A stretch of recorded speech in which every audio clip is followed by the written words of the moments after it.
Om Sarva Mangala Mangalye Shive Sarvati Shadike Sharnatrambike Gauri Narayani Namostute Jayanti Mangala Kali Bhadra Kali Kapalini Durga Kshama Shive Datri Swaha Swadha Namostute Jaya Narayani Namostute Jaya Narayani Namostute Jaya Narayani Namostute.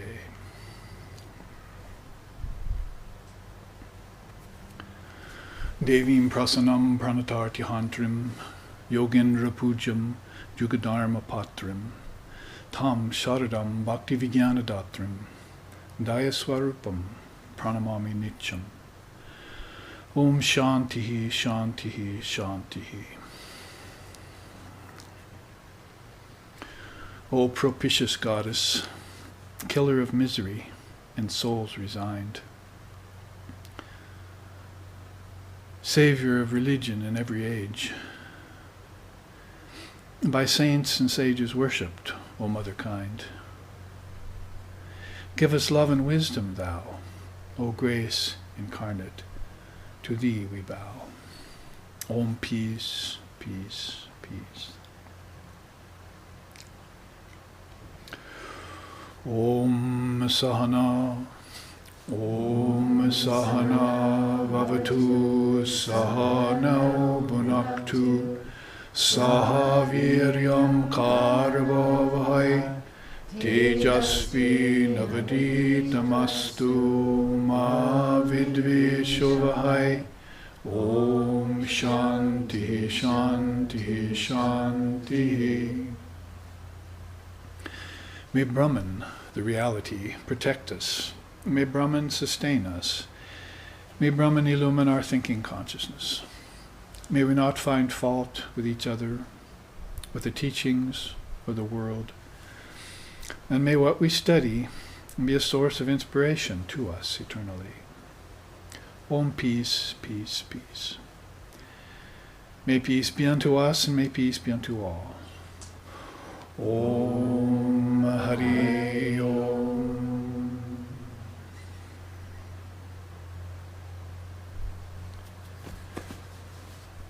And now with all of us present, our small Hawaii contingent here of 7 or 8 people have gathered at the Esharvi Ashram here on the Big Island. The Big Island we call it. And we are also welcoming those who have joined us on live streaming, and we are plunging into the second installment of a class of some 5, I think, long series of classes on Divine Mother of the Universe. Last week I said we gave it the title Meeting Mother Kali, which is really for the individual devotee to do deep within their own hearts. That is that superlative vision that the yogis seek when they meditate upon the Divine Mother of the Universe. O propitious goddess, as Swami Abhedananda's beautiful hymn says, when I chanted one verse of prior to beginning this afternoon. That propitious goddess destroys miseries and those who are resigned to her will. Her will is famous. She's Icha Shakti, or supreme will. And it's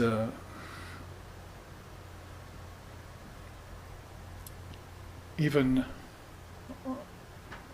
more powerful and more efficacious to resign oneself to that will because really the Almighty Father, who we call Brahman in our tradition, does not have a will. It's just one homogeneous mass of pure conscious awareness, if I were to pick some choice English words to describe it. Nameless and formless and beyond time and space. And that is also a description of the Divine Mother of the Universe. However, she holds this other unique quality, that is the ability to be able to come into name and form. I mean, tongue-in-cheek, we could say Brahman does that too, that all of this is a manifestation of Brahman. And when we say that, we're sort of leaving out this intermediary called Shakti, or Divine Mother. Many people here in the realms of name and form then all of a sudden jump to the formless Brahman or to to one's nameless, formless self, or Buddha nature, however you'd want to speak of it, Busho. But there's an intermediary, in fact, several levels of kingdoms of heavens in between this earth and that ultimate place of refuge, which is nameless and formless. And she's the one that prevails over these levels of existence, and she's very hidden, as we said last week in this class. Lajya patavritti nicham sharda jnana daike papebhyo na sadaraksha kripamai namostute is another sloka or hymn of that verse by Swami Advaitanandaji, one of Sri Ramakrishna's 16 direct disciples, whose name was Kali. His parents' supreme monastic name, his name was Kali, so he got the very good graces of serving Holy Mother when he was a boy, Sri Sharda Devi, and so had all this Divine Mother input, so he would be very qualified to write a beautiful hymn like that hymn. We call it, it's the Sri Sharda Ashtakam really, but we like to refer to it as Prakritim Paramam, the supreme nature, or the mother of all nature. So she's that intermediary that is of supreme nature. Now, we've had teachings on her effects before, like prana. Man does not live by bread alone, I've often said, and citing Christ's teaching about it, and also what makes us lift our arm, and what's causing me to think and you to hear. Mouth to ears, words, sound, vibrations, ether, and understanding of what you hear too is all Mother at her different levels. So the first level that you would contact if you wanted to meet Mother Kali would be prana. And the West, according to Swami Vivekananda, when he was here in 1893, has not discovered prana yet. The attempts to discover prana here in America and the West are proceeding by exercises like pranayama, breathing exercise.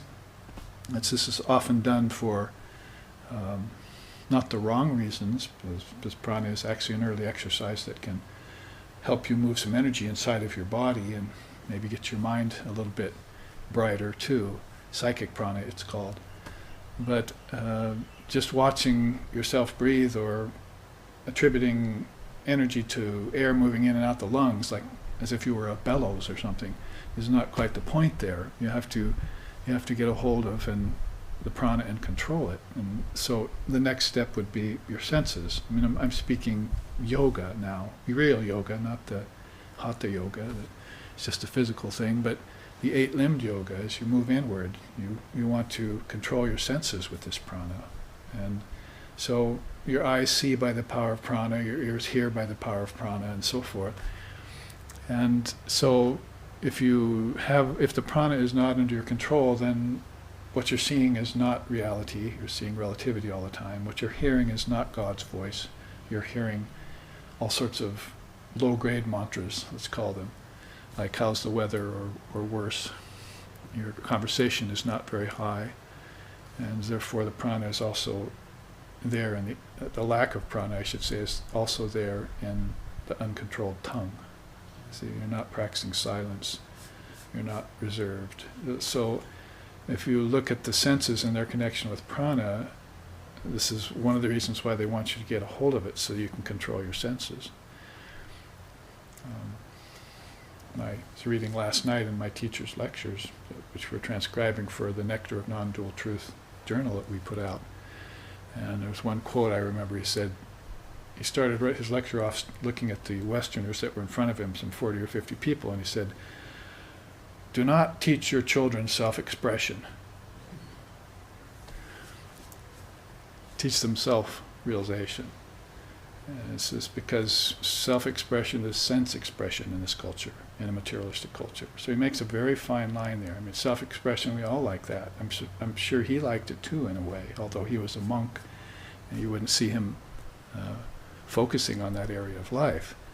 But sense expression in this culture, in materialistic culture, that's a problem, and he said that leads to bondage of the soul, to nature. So when you look into the fine points of prana and lack of control of prana, then you start connecting it to all the problems that society is facing, that the world is facing, that individuals are facing, and that the collective mind is also involved in rebirth and cycles. Cycles of not knowing their true nature. We call it avidya. In that same lecture he said, we don't have a word for Sanskrit, in Sanskrit for sin. We just have the word avidya, ignorance of your true nature. As all transgressions would go by the wayside swiftly, quickly, if you had knowledge of your true nature as being divine.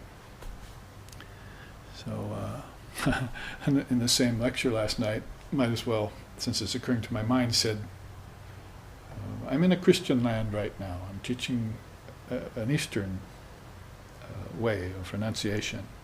I will not take any compromise to Christ's teachings. He was a renunciate.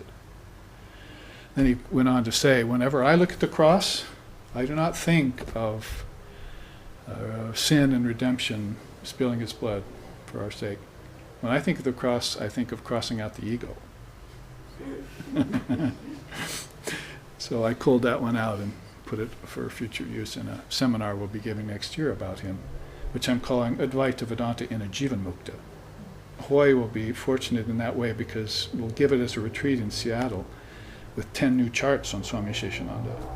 And his sayings will reach into this great soul who was schooled in a Christian college in India and became a monk of the Ramakrishna order, then came here and spent 40 or 50 years watching the Western culture try to absorb Vedanta, yoga, Tantra, and the great being Sri Ramakrishna Paramahamsa that he brought as a gift, because he himself was a direct living disciple of his wife, Sri Sharda Devi, the last of the last living direct disciple after Swami Nityaswarupananda Ji Maharaj passed away. Those two got initiated at the same time, in their early 20s, I believe, and became young monks. So, yes, we must cross out the ego. That's how he would put it, because the ego is that rascal that's just blocking our view. Like I was saying last week, when I come down the hill up here, down to the center to give this class, I have that little sign that says, "Hill blocks the view." You see? So I have to wait for the hill to go by, and then I get to see the view of the ocean. Of course, what they mean is seeing other cars coming. Look out. That in that way, we have to have this view. We have to have a wide open view. So our founder, Lexicon, used to say, you should study the conditions of your consciousness the way an Eskimo studies snow conditions. You have to be an examiner of your own consciousness and see how it changes. Ultimately, what that's going to lead you to is being fed up with change. First, it's a variety of life, right? Later on, it gets repetitious. After that, it gets outright boring. And pretty soon, it gets laborious. It's a weight on your soul. You want the changeless. The changeless, the immutable, the transcendent, the real. Somebody told me the other day, this is my usual preamble before we go on with the actual teachings, of course, but somebody told me the other day that of a story of a woman who had some deep spiritual experience and went to see God. She said she went down this tunnel and she met God. And God told her, she looked at God and she said, I want to go back to the real world, back to the world, to reality. And God said, that world isn't real. You've all made that up. I'm the reality. See? This wasn't even a Vedantist that was saying this. It's a report by a woman who had this experience. So, of course, we'd have to say that this person hadn't had the experience of God yet. Seeing God is not being God. So, it's like the story Sri Ramakrishna used to tell of a boy who came up to his family and said, there are a bunch of horses in my uncle's cow sheds. You see, you don't put horses in a cow shed. So they knew he was mistaken. So in that way, people say things that they're not clear about. I do not want to be with God. I want to go back to the world. If you really had the experience of your true nature, of God, so to speak, Brahman, divine nature, then the world wouldn't even be an option for you. You would be like a moth flying into a bonfire. No thought of returning to the world ever again.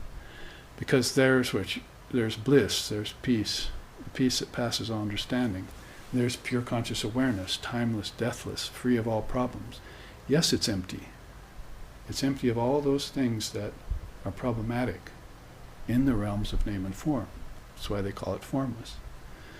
That kind of emptiness you want, and yes, you may have to acclimatize yourself to it over time, over stages of practice, but that's what you're really seeking. That's who you really are, is a nameless, formless entity without divisions. Timeless, deathless, pure, homogeneous, massive, pure, homogeneous awareness. So, Drishyam pratitam pravilapayam san matram anandaganam vibhavayam samahita san bahir antaram va. That is, you must take what's outward and what's inward and render them into one indivisible reality, because that's what they are. You've broken them into inner and outer. That's why if you go to an Advaita Vedantist or a Zen Buddhist and say, well, God is within, they'll object to that. No, God is neither within nor without. There is no within and without in realization, self-realization, in the soul. And it's fathomless, like a boundless ocean, without depths, without boundaries, like the vast infinite space, only without objects, like planets, but impregnated and shot through and through with sweetness, like sugarcane juice, with bliss, peace that passes all understanding, infinite love, and a light that's not brilliant and dazzling, according to the seers of India, but is dark and warm. See, like looking into Mother Kali. See, it's not like looking into the sun. It's like looking into this radiant blackness.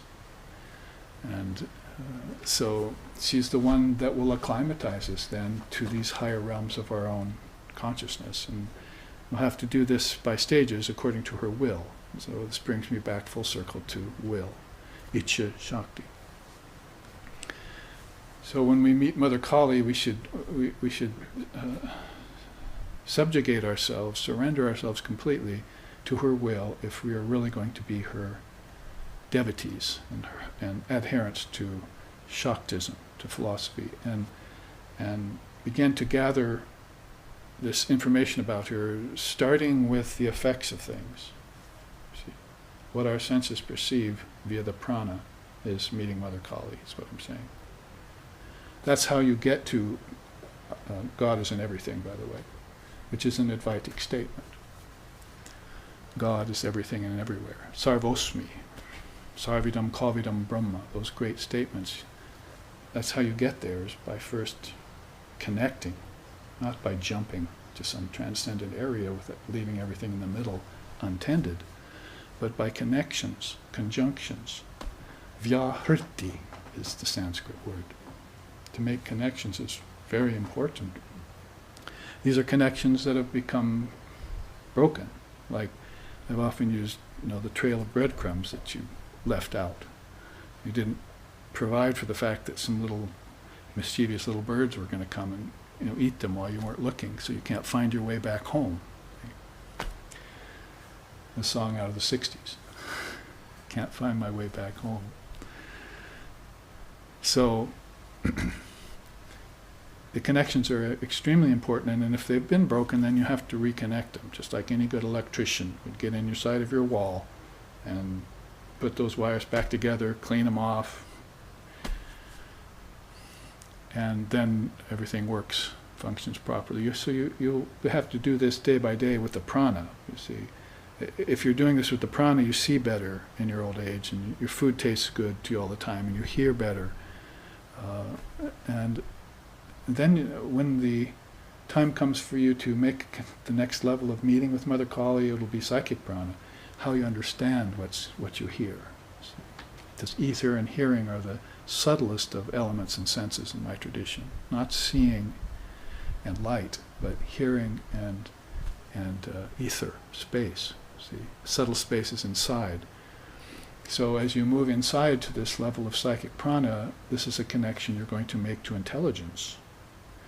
This is where you begin to see her more in her true nature. She is intelligence. So Lord Buddha named himself properly when he named himself intelligence. See? And awakened intelligence, Prabuddha. I am awakened, he said at the end of his life. You may think of me any way you like, but you must know one thing, I have awakened. So we've awakened to your true nature, your Buddha nature, your Atman, your Paramatman, your indivisible self. After you've crossed out that ego self that wants to usurp rulership over all these realms, prana, psychic prana, intelligence. If it's my intelligence all of a sudden, then it's problematic, you see. There's someone else that's more intelligent. You read Bhartrihari's 100 verses on renunciation? I'm going to pass that out at one of the retreats next year. I've got all the copies printed for you. 100 verses on Bhartrihari's Vairagya Shatakam, it's called. Vairagya, renunciation or detachment. In one of those he says, the beautiful fear disfigurement. The politicians fear slander. Of course, that doesn't matter to today's politicians. They welcome it. They muck about in it. Don't get me started. Grant unto Caesar is my rule there. So, a beautiful fear of disfigurement, and the wise fear someone who's wiser than they are, you see. So, fear is everywhere. Only one thing is fearless, he says, at the end of every one of those 100 verses, renunciation. If I don't own anything, have anything, covet anything, brood on anything, attach to anything, all of a sudden I find myself perfectly free in body, mind, and spirit. And those three can be connected. Prana to psychic prana to intelligence to my true nature are all of a sudden naturally connected. And what to speak of meeting Mother Call anymore? O goddess, O meditator, become the goddess. You find out that she has put you on, like she did Sri Ramakrishna Paramahamsa. Then she speaks through you, she acts through you, she meditates through you. And this ego that you had to cross off before is now not in the picture anymore. If it ever comes back again, it'll be like a tame puppy. It'll be like completely ripened. They call that pakvahamkara, a ripe ego. It's not detrimental to your spiritual life, which is, by the way, the most important thing you have is your spiritual life. If you don't have a spiritual life, you better come see me. And I'll start you on the path, because that's what life is for. There's no other purpose higher or better than that. It's to set your foot on the spiritual path in any given lifetime. Yes, we know. We've heard it all. I'm already perfect. There are those of you who think that the Atman doesn't need to be, you don't need to do any practice in order to realize your true self. Good luck with that, we say here. You're going to have to qualify yourself in levels to meet her, because she doesn't accept cheap bribes or false statements or half-truths or a 99% self-surrender. She wants your 100% commitment and surrender so she can reveal to you this supreme secrets. I've been telling you lately that of the 108 Upanishads, I found 7 that are to the goddess. Specifically to the goddess, like the Saraswati Rahasya Upanishad I was reading the other night, the Sita Upanishad, which we studied in Seattle a few months back, the Devi Upanishad, which we studied a year ago. I'm beginning to bring these minor Upanishads out, and in context of Divine Mother, she has this integral relationship with the scriptures. And this is, of course, one of her deepest secrets. So at the end of each of these Upanishads, the last line is always, this is the secret doctrine, and she is the secret. This is the secret doctrine, means Upanishad. Upanishad means that secret doctrine which unties the knot when you're surrendered to a guru. Upanishad, one of the ways you can define that word. So that's the secret doctrine. But in order to get the most out of it, then you're going to have to study this with a teacher. And if you're studying it with a teacher who is a devotee of the Divine Mother of the Universe, like Swami Vivekananda, then you've got everything. There's no reason why you can't realize your true nature here and now in this very lifetime. And live in it from then on, as if you ever left it. You'll find out the leaving of your true nature was just a dream you projected away from it, see. And then you're just coming home now. That beautiful book that our founder Lex Hickson wrote, his first book, Coming Home. The enlightenment, the experience of enlightenment in different religious sacred traditions is the subtitle, generally. So basically, he wrote about these different traditions in which everyone's coming home to their own stall. Sri Ramakrishna said, the farmer lets the cattle out in the field in the daytime, and they mix indiscriminately with each other. And then when the evening comes, he brings them back into the shed, where there are no horses, by the way, and he puts them each in their own stall. So each person has their own thumbprint, signature, religious samskara that they relate with deepest and best and most. So coming back to your own stall is coming home to the end of that journey that you took of mental projection called sankalpa. I think I'll stop dreaming now and come back and realize yourself as the dreamer. And then utistata jagrata prapya varoni bodhata. Arise, awake, and stop not till the goal is reached. Arise, awake. I am awakened, right? So when you wake up from that dream of projection, of cows and horses and dogs and goats and trees and forests and human beings and families and ancestors and rebirth, and you wake up from that whole cosmic projection, and you bid the Trinity farewell and say to Lord Brahma, it's a beautiful projection here, but I'm going beyond you, going beyond the Son to the Father, or beyond to the Mother. Then you've taken Mother Kali seriously. And then, O meditator, become the goddess. It's only just a matter of oneness. A oneness that's a very superlative experience with a capital E. They call that Nirvikalpa Samadhi, or Father of Yoga calls it Asampragyata Samadhi. Then you're at her best. See?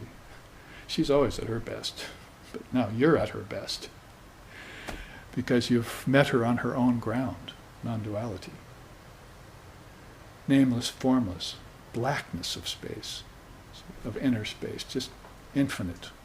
That's why her black hair flows out infinitely through all the worlds. How does it's cosmic energy at first, and then pretty soon that hair turns into lokas for gods and goddesses. And pretty soon it turns into ancestors, and finally into prana, and then objects. That's her hair running through the whole 7 worlds. Strands of hair like cosmic energy. Well, I can read you that poem if you like, wherein it's said with our own founder's book on Mother of the Universe, Tantric Hymns of Sacred Enlightenment. That is where he took Ram Prasad's beautiful songs and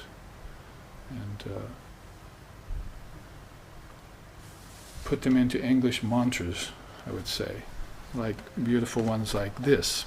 Jaton re hridaye reko adarini shamamake Jaton re hridaye reko adarini shamamake Mantui tui de parami dekhi arjano ke nahi dekhe jatone hridaya ko adarini shamake.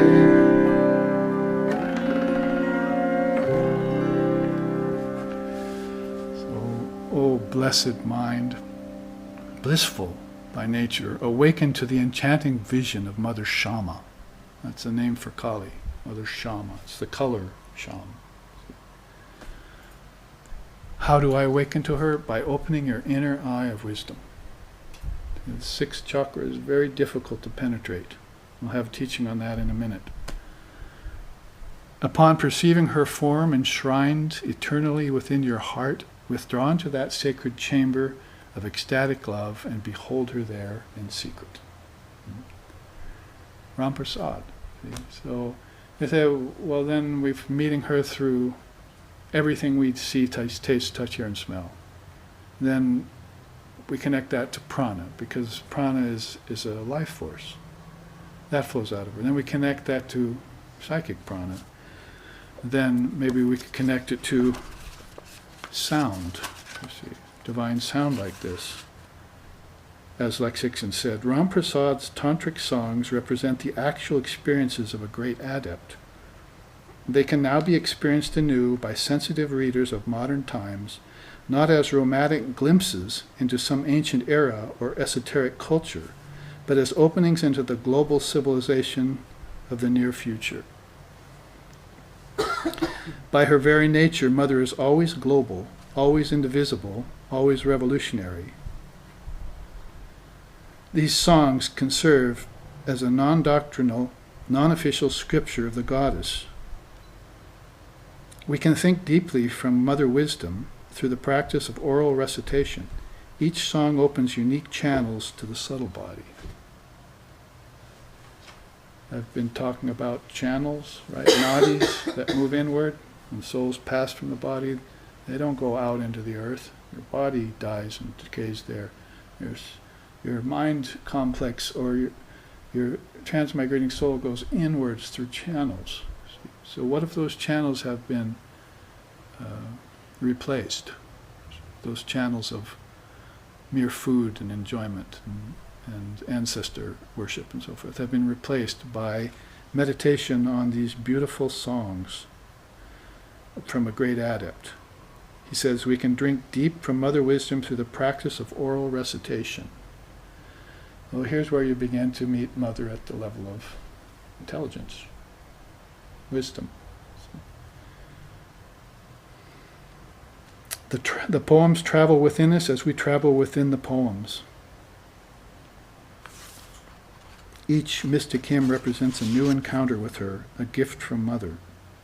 As Ram Prasad often sings, dive with abandon into her mystery and discover a new gem every moment. So these are these subtle nadis then that begin to open up. You must have this extended vision then.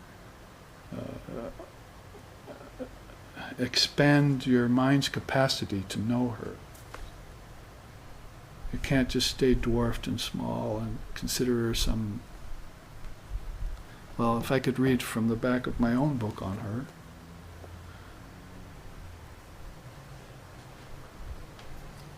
The Divine Mother of the Universe, the true Mother of all beings, the eternal source and essence of existence, has been forgotten, her ineffable presence somehow overlooked. The 24 cosmic principles of Mother Kali represent in book form an attempt to remind humanity of her divine patronage and their source of origin. Of her divine parentage and their divine source of origin, and of their perfect inner nature. In order to introduce humanity to the Universal Mother, 24 powerful representations which attend her remarkable personage are discussed through these pages.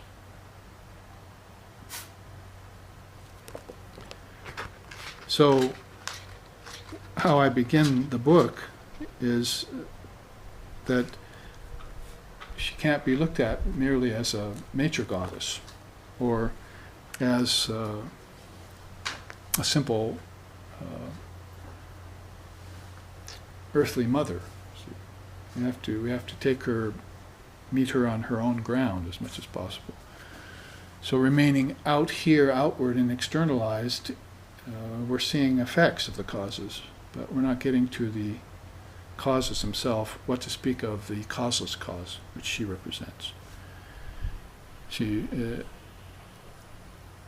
when everything dissolves at the end of long cosmic cycles, she retreats back into Brahman, into the formless reality.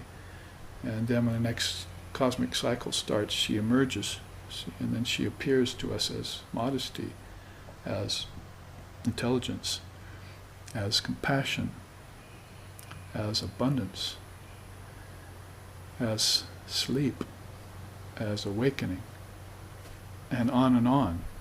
You know what I'm singing here, or what I'm saying. Ya Devi Sarvabhateshu Chetaneti Diyate Namastasyai Namastasyai Namastasyai Namo Namaha. Ya Devi Sarvabhateshu Vishnu Mayati Shabdita Namastasyai Namastasyai Namastasyai Namo Namaha. Ya Devi Sarvabhateshu Chetaneti Abhidiyate Namastasyai Namastasyai Namastasyai Namo Namaha.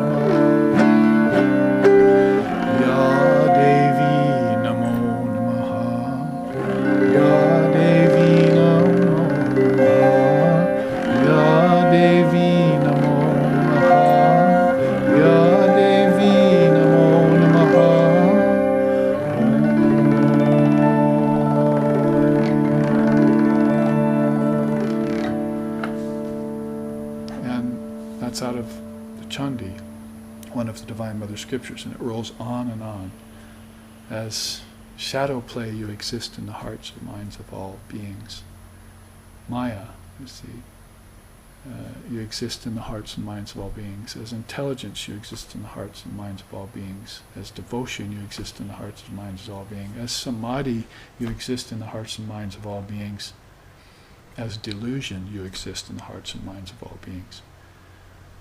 Every quality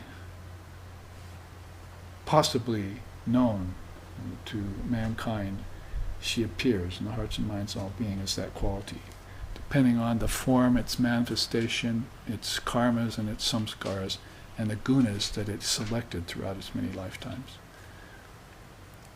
Those people who select the guna of laziness, they fall next lifetime. Those people who select the guna of activity, they stay in the same place.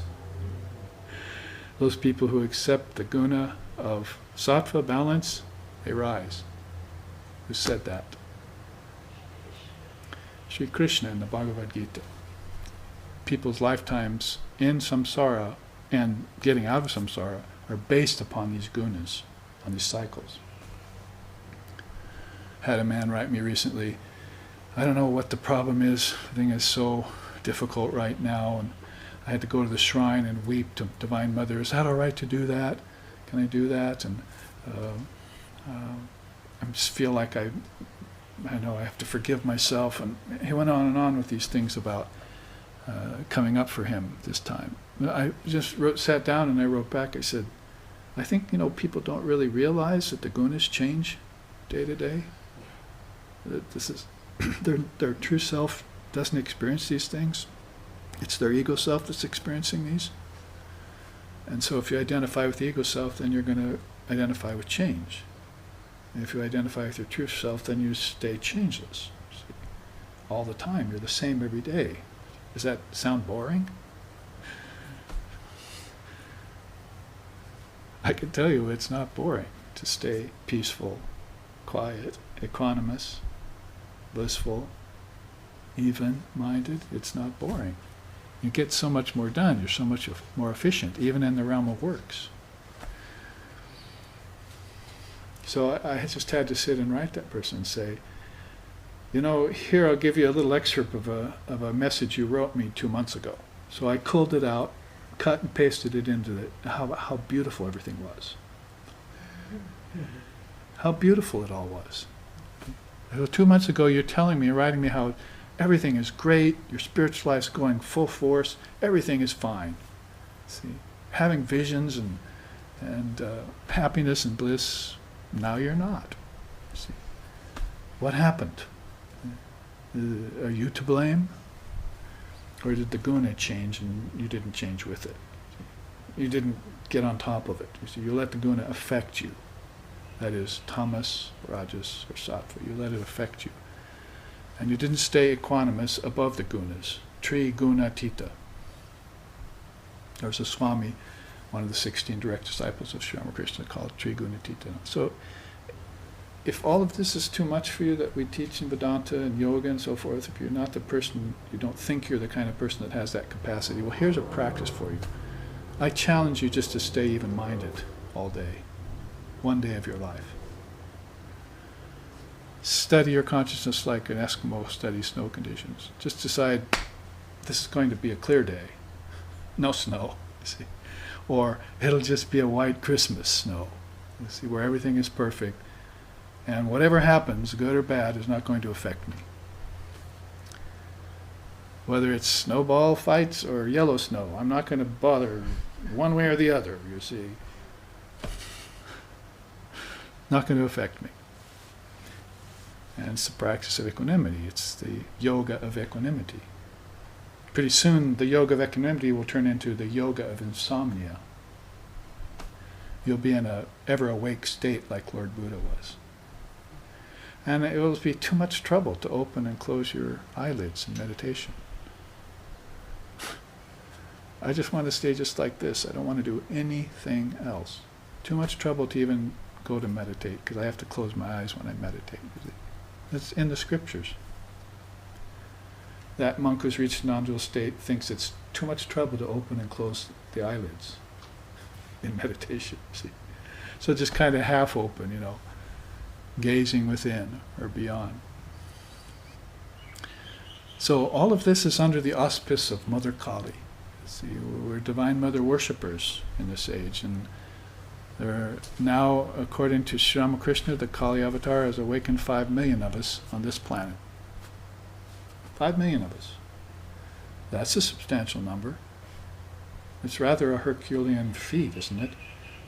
That a soul could come and awaken that many people here in the deepest, densest darkness. Well, it's in the deepest, densest darkness that the yogis meditate in order so they can see her radiant brilliance.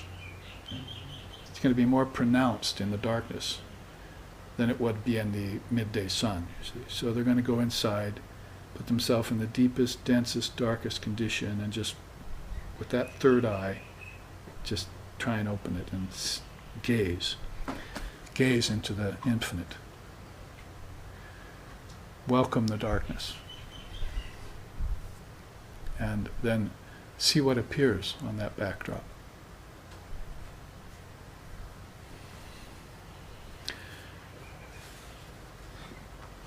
I could share with you a few of my experiences of Mother Kali, but I won't. Someone's pressing my tongue. But they have been that backdrop kind of thing, you see, where she comes out of hiding. And in fact, even just an experience of the third eye, which is under her control too, which teaching we'll get to soon, you know, is under her auspice, is that coming out of hiding of some beautiful light-filled land that comes to you in the form of a perfect cylinder, as if you would go down a tunnel again toward this light. And you can see it with your eyes closed and eyes open if it happens to you. It's not like this. What am I seeing, you see? And it's just like eyes open or eyes closed, there it is. And you say to yourself, I think I'm leaving the body now. And it's okay.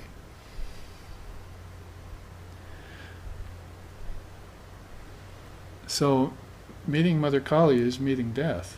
The death of the ego. The ego will have to die. It's better for you if it dies before she comes to take it. Before death comes. Death is her minion, right? Is Yama, right? Yama himself knows that death is an illusion. So he laughs at himself. So when he comes, he just transitions the soul from one state of consciousness to another. That's his whole function. There is no death. So he just takes the soul from one dream to the next dream, and it just depends on what level of dream the soul is moving towards, until it won't dream anymore. From dreams awake, from bonds be free. Know the truth. Thou art he, thou art she. He is Shiva, she is Shakti. See? The two are one, like fire and its heat. So waken up to your true nature and cease to move anymore. Cease to move in lifetimes and cease to open and close your eyes to get into some vaunted meditation somewhere. Meet her in the moment, right now, as Lixixin is saying here in these beautiful songs. Meet her right now. So last week, you remember, we concluded with this chart. I was going to just leave it at that, but somebody at the end of class said, I really wanted to see that chart again, and I wanted to take up where we left off, which is with Avyaya Yoga. These two yogas, I said, I found them in the Srimad Devi Bhagavatam, one of those two great mother scriptures. It's a very thick one. Chandi is like 700 mantras, where I was chanting just now musically from. But the Srimad Devi Bhagavatam, this is really her compendium of powerful teachings coming straight from the mouth of the Devi. When we say the Devi, we mean Mother Kali. Sometimes she's speaking as Mother Durga. Sometimes she's speaking as the mother of the eternal snow mountains, Himalayas. Sometimes she's speaking as Tara. Sometimes she's speaking as Saraswati. So she'll appear to you in different forms or to different beings who are having her vision, and she'll elucidate on the Dharma at a very high level. So she recommended in one part of the Srimad Devi Bhagavatam to practice one of these yogas. Remember, Dharana Yoga was pretty much concentration. And then we got to Avyaya Yoga, and we ended with just enough time to get through this list, but we didn't read the quote on Avyaya Yoga. What does Avyaya Yoga mean? Prescribes practice of mantra combined with yogic prowess. First, receive instructions from a guru. Millions of books will not give you realization, but time spent with a guru will confer it. By meditating on the mantra, the thing to be known, called Brahman, gets transformed into knowledge. The mantra is futile without yoga. Yoga is futile without the mantra. Together they are an infallible means to realize Brahman.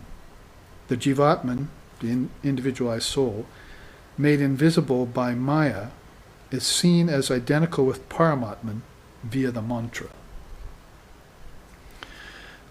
So Avyaya Yoga, then you could say, would be receiving a mantra from a teacher and then meditating in that fashion by doing sadhana. Sadhana here is yoga. Your yoga will consist of maybe 8 limbs. So this is where yoga and Vedanta make this beautiful hybrid that we've been talking about. Some hybrids we've seen don't work very well, but say when Buddhism got together with Tantra in Tibet, that worked fine, see? And when Vedanta got together with Tantra in the early days along the Indus River, in the Vedic incursion into the Tantric fold, that worked great, see? So there is these, and again, when yoga got into the picture, that complemented it all. That is, where people were unable to realize non-dual truths, when yoga came along, it helped them shape themselves so they couldn't realize. They could realize non-dual truth. So that's this qualifying power that is so important.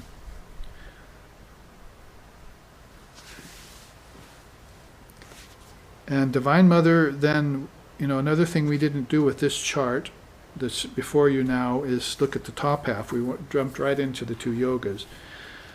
There's one of her names, Ajishakti. There's another name, Brahma Kalarupaha. There's another name, Ekananda Chidakriti. These are names by the hundreds, and actually in the Srimad Devi Bhattam there's actually 1,000 names listed.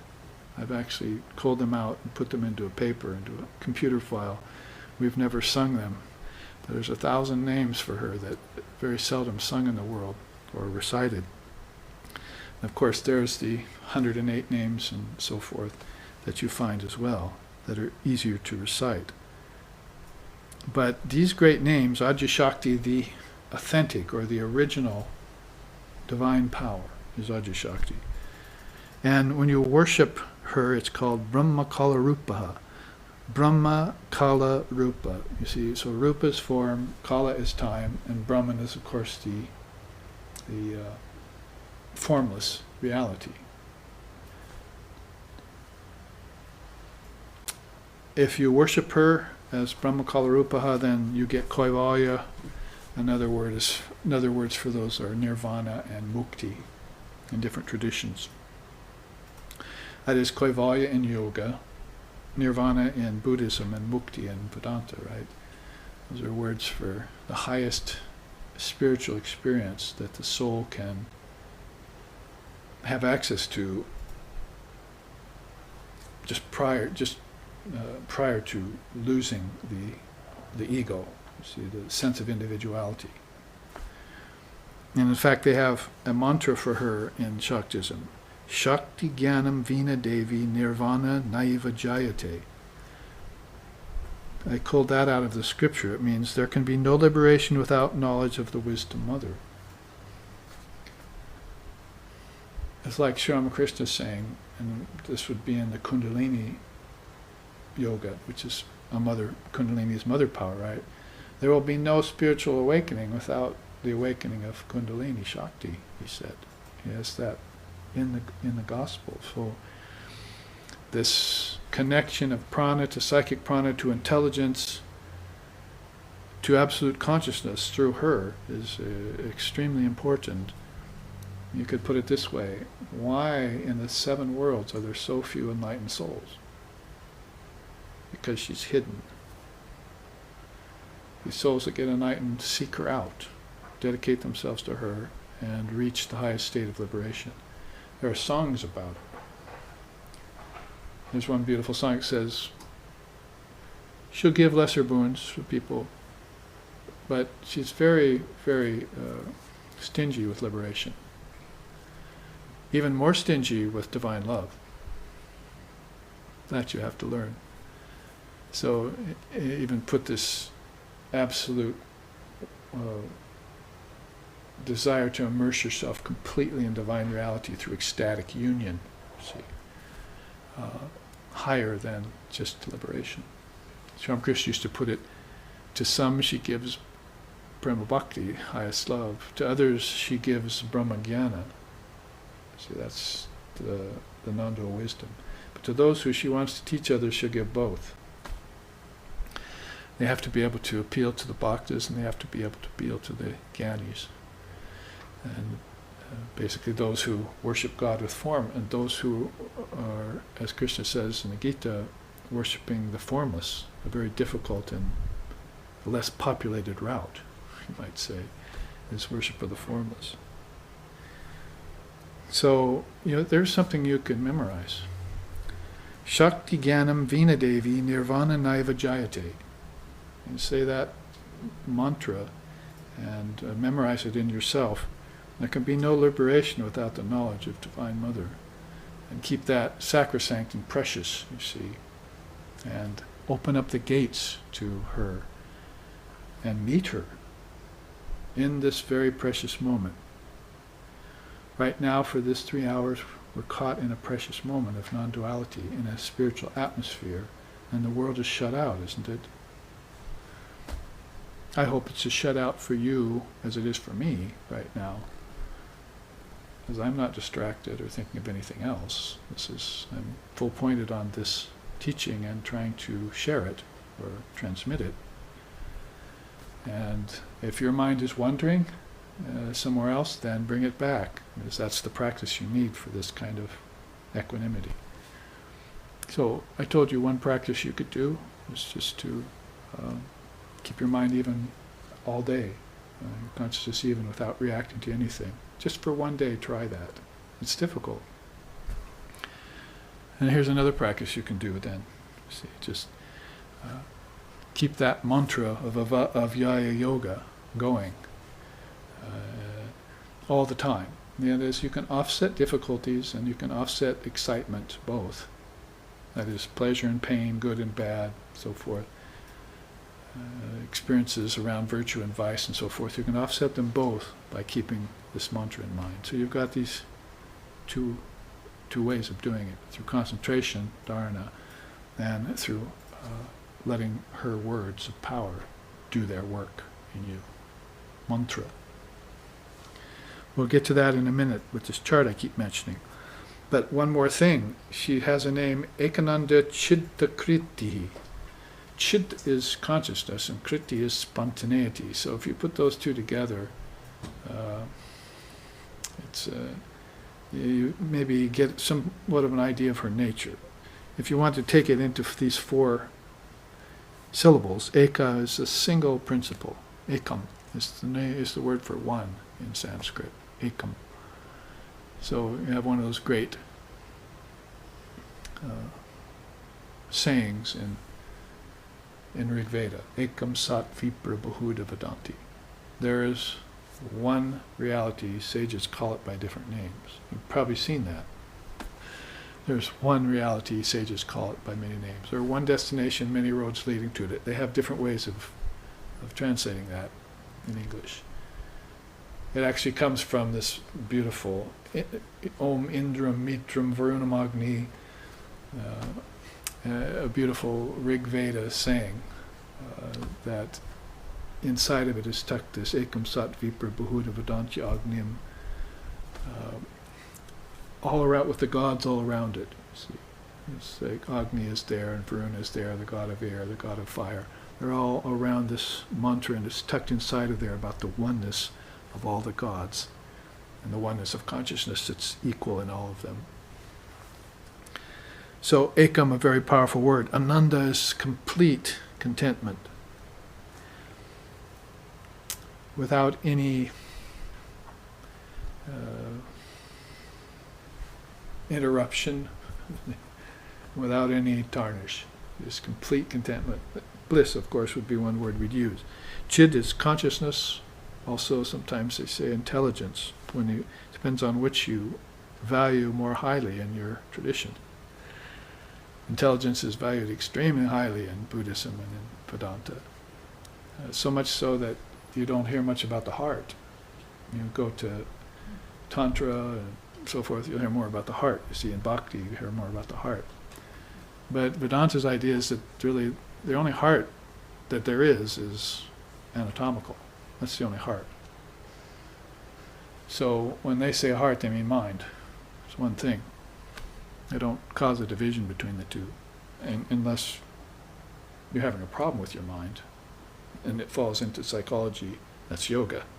Then they'll give you exercises for the mind complex, called antakarna. But pretty soon you'll find out that the antakarna, when it's purified, is just the heart. They're one and the same. There's a word for it, Meda Kendra, the intelligence of the heart. Vivekananda used to speak in that vein a lot. He'd say, well, bhakti devotion is good, but it tends to become too emotional and sentimental. Jnanam, on the other way, intelligence, that's good too, but it can become dry and intellectual. What we want is the combination of the two wings of the bird, right? Let's bring these together, because then devotion will check wisdom, and wisdom will check devotion, and pretty soon we'll realize there is just one heart-mind complex. And we won't be looking somewhere else for the heart.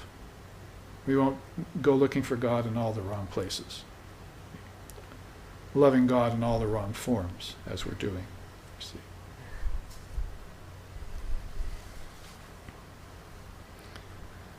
We'll love all forms inside of God. That can be done.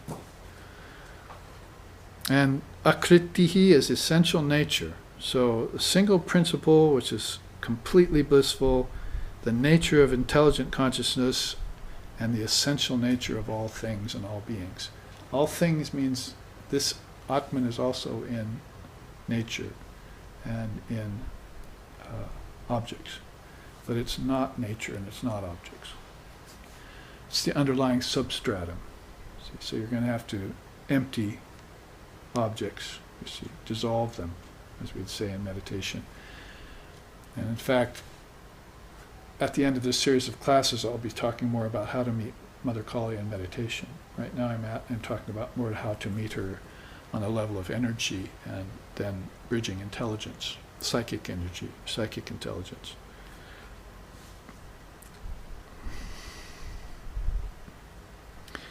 There's another aspect here.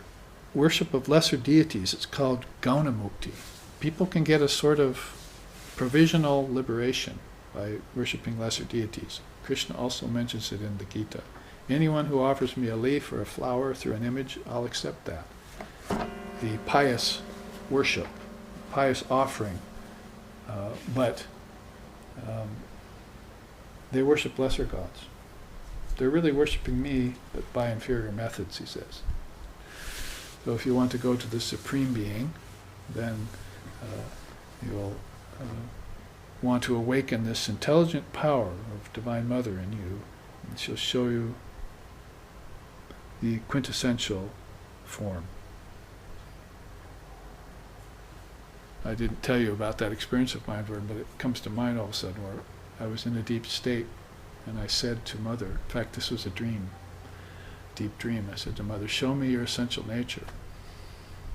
And she flashed it to me for a few seconds in my dream. And you've probably seen it before, because I think other people have seen it too. In the temples in Nepal and India, you see these two eyes, and the third eye. That's her essential nature and form. That's the representation of her. And that's not just a nice decal or flag or poster, you know, but that's actually what I saw flash to me in this beautiful dark form. So, show me your essential nature. I wanted to see that. I didn't want to see forms and many arms and all of that. That's all well and good. But I wanted to see that essential nature so I could be sure of it, you see. Have that definitive experience. Otherwise, worship of lesser deities are there. Holy Mother used to say that. Do you mean to say, since people have been worshipping deities for thousands of years, and you want to take that away from them just because you're a non-dualist? You can't do that, you see. They're all children in a university, in a school, grade school, kindergarten, grade school, high school, college. The world just sort of mirrors this inner education. That's why Swamiji used to say things like that. He'd say, education is the manifestation of wisdom already in the soul. It's not like you have to go out and get an education, because you know everything already. It's already in you. You're just going through the motions outside to remind yourself here. And religion is the manifestation of divinity already in the soul. You followed up with that. So if you ask him for a definition of education and religion, that's what he would tell you. Education's already in the soul. Divinity's already in the soul. But you're seeing it, having to make it manifest, you see here. Because there's such a thick curtain of nescience in front of everything.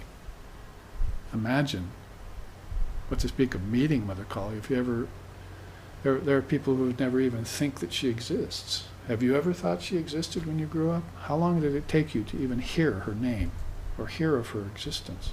And then once you did, how long did it take you to believe in her? And once you believed in her, how long did it take you to get any definitive experience, to get a mantra, a mother mantra for her? And then once you got the mantra, did you take it seriously and practice it? Because she's hidden in the mantra as Tripura Sundari. There are 4 aspects of a mantra, like four levels of the word, they call it. So you have to open them one by one. There are chambers inside. And that's why I read this by Lexixen. You know, that you have to open subtle nadis. These songs are like her words. And when you open this heart chakra, then these nadis leading from the lower worlds connect to this heart chakra, and now you're beginning to understand that these words are wisdom from her. They're hers. They belong to her. The realms all belong to her. Sri Ramakrishna used to say, the mother cat, grabs the mouse. See, its claws are out and its fangs, its lips are off its fangs, right? But when the same mother cat grabs the kitten, fangs are retracted, so are the claws. See? So the three lower worlds are full of people who are experiencing mother with the claws out, with her claws out and with her teeth bared. See?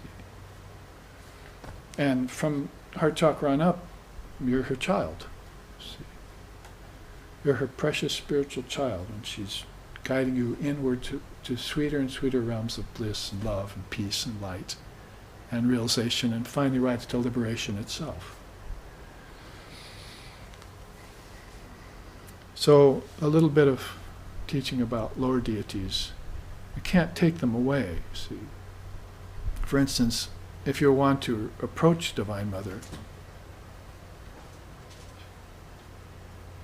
you're probably going to want to invoke Ganesh first, see. If you're doing it through worship, he gets the first flower. If you build a temple to Divine Mother, you put a statue of Ganesh in the foundations, all four of them sometimes. If you were to tear down an Indian temple, you'd look at the foundations, you'd see somebody had carved a Ganesh and stuck it in there, you see. Whether it was in cement or wood or whatever. So that's like how to make sure the temple is started off on the right footing, because he's the Lord of removal of obstacles, right? Vikya Vinashini. He removes obstacles, so you want to invoke him first. So if you have an obstacle to meeting Mother Kali, then you probably want to say to a lesser deity, Om Aim Hrim. See, that's what that says there. Those are the three most powerful words. And Bijams are called.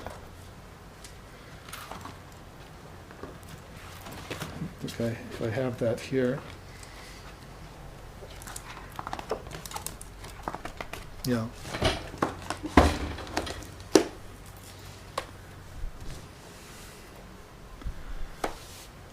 Om and Hrim. If you want to meet Mother Kali, then you're probably going to engender or develop some knowledge of seeds. Are you going to go gardening without knowing what seeds are about or which seeds you're planting? So the same here, you're going to want to find the seed syllables that invoke her.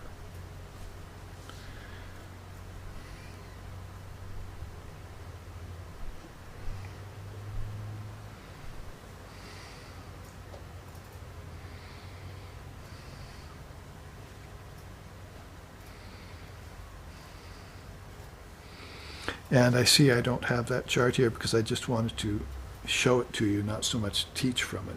But we know Om is the syllable for Brahman, Hrim is the syllable for Shakti. And so these can be taken, you know how to take Om apart, right? A-U-M. And probably the most important teaching is waking, dreaming, and deep sleep. A has many significance. Brahma, Vishnu, Shiva, the outer world, the inner world, and the transcendent world. Mother, father, and guru, feminine, masculine, neuter, past, present, future, gross form, subtle form, causal form. That's all A-U-N-M of Om. But Advaitically speaking, non-dualistically speaking, waking, dreaming, and deep sleep is the best representative for A-U-N-M. Because you want to master A, and you want to master U, and you want to master M, right? See, so in the beginning was the Word was with God, and the Word was God. Christ was trying to tell John. That was John the disciple. But then John Lennon came along and wrote a song. The Word. There are two Johns talking about the Word at two different levels of time, you see. In the beginning I misunderstood. Now I've got it. The Word is good, John Lennon said in his song. That's just so symbolic. In the beginning we misunderstood about the Word. Who misunderstood? The Christians. They thought that since Christ said in the beginning was the Word, that the beginning was true, that there was a real beginning to things. But in India for thousands of years before Jesus, and Jesus knew this too, he knew there was no beginning, middle, and end to things, that those were just cycles, and cycles are not true. That's why you want to get off them. Like your 9 to 5, right, cycle. But now it's 24/7 cycle. Can't get off it. So the cycles, you want to get some rest from, some respite. You want to back off from cycles, and it also extends to your AUM 24-hour waking, dreaming, and deep sleep state, doesn't it? And it always extends to your birth with the ancestors and coming back to Earth again. Time, you're a slave of time. You're caught in the web of time and space and causation. Karma is developed in time and space when they're operational. We don't create any karma in deep sleep. You just see the seeds for karmas you created previously. And you're going to have to pull out a laser and dissolve those. The laser of your own one-eyed consciousness. You see. Thine eye be single consciousness. So this is, of course, all about Brahman's seed, formless reality, Om. And beyond Om, of course, is Turiya, that one-eyed smile there.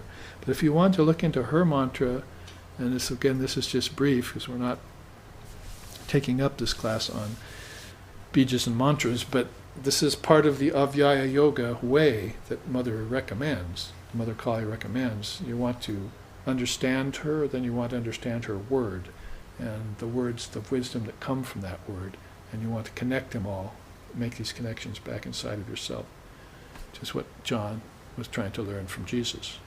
And John, at the end of his life, was supposed to have meditated in a cave. He's one of the apostles that actually went to a cave at the end of his life. So some of these teachings that he heard from Jesus had to be thought of over decades, reflected on, and they proved to be more and more acidic-like in their ability to dissolve Maya, delusion and illusion, dissolve those layers from the mind. The more you encountered them, the more you entertained them, the more you meditated upon them, the more your ignorance went away. So her words did this, his words in that case. All avatars are just her incarnations. They all belong to the Divine Mother.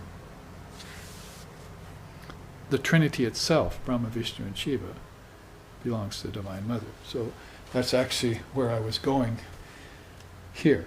See? So if you see this representation here in chart form, you see the Mahashakti as the supporting force. There's Mother Durga with her 10 arms and her 10 articles, all that have very profound significance. If you probably meet Mother Kali and she comes up to you and says, well, hi, you see, now I'm going to take you and meet my mother, your grandmother. And she would introduce you to Durga, because out of this third eye came Mother Kali. See, those are stories in the scriptures. Where is Kali's origin? Well, she doesn't have one. They said there's no beginnings. But as far as an origin in the realm of name and form, the closest we can trace it to is when Mother Durga meditated with full force in her third eye and gave birth to Kali so she could destroy demons. Because Kali had this prodigious tongue. And she could lap up everything negative without taking on any poison herself, sort of like Shiva. So if you want to look into the supporting force that's underlying everything, this is what the scripture says. Number one, they say that Brahma is the creator, but he is born from the navel lotus of Vishnu. So one of the great symbologies is that Vishnu sleeps on Akarnava. See this? Akarnava, waters of existence. This water you see out here in the Pacific Ocean, the water you see in the waterfalls, that has a seed form in the mind of God. It's called liquidity. It's flow. and it turns into water out here. But before it was water, it was dream water, right? I mean, this is the only way we can try and relate it back to Om. In the realm of you, of Om, it's dream water. And maybe last night you were in it. It's a subtle world, and it's a world that you're projecting, you see. But she's supporting it underneath, you see. When you swim and when you drink and so forth out here, you also do that in dreams. So there's a dream water, a seed water, and then there's a seed water deeper inside that is an actual seed that has the meaning water in it. And you're going to have to split that seed open, and like he does after he comes out of the navel lotus,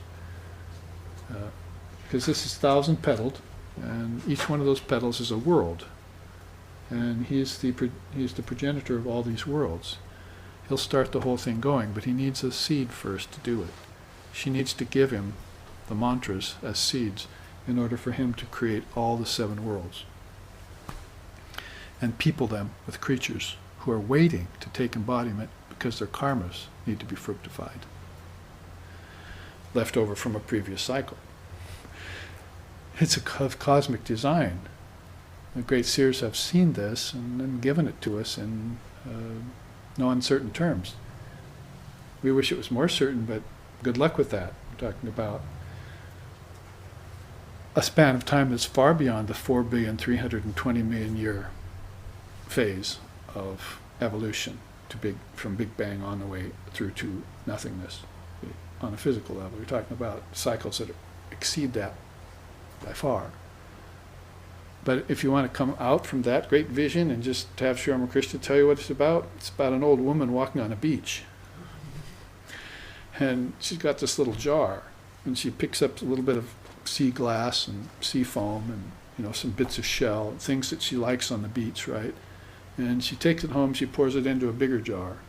And every day she's out on the beach looking for this various little sea urchins and sea glass and various things that come in. You see that the tide washes in. Pretty soon she got this huge jar of intricate little things, you see. And so that's Ramakrishna's story, and it ends there. What's it mean? It means that these are souls ready to use for the next Mahayuga, the next great cycle. These are souls that have been kept aside as imperfect. That is, they still have desires, they still have duties to perform and so forth in the worlds of name and form, and those are going to be used for the next creation. And he's responsible for that. And he comes out of him. And he sits on the oceans of existence, the waters of existence, and she supports those.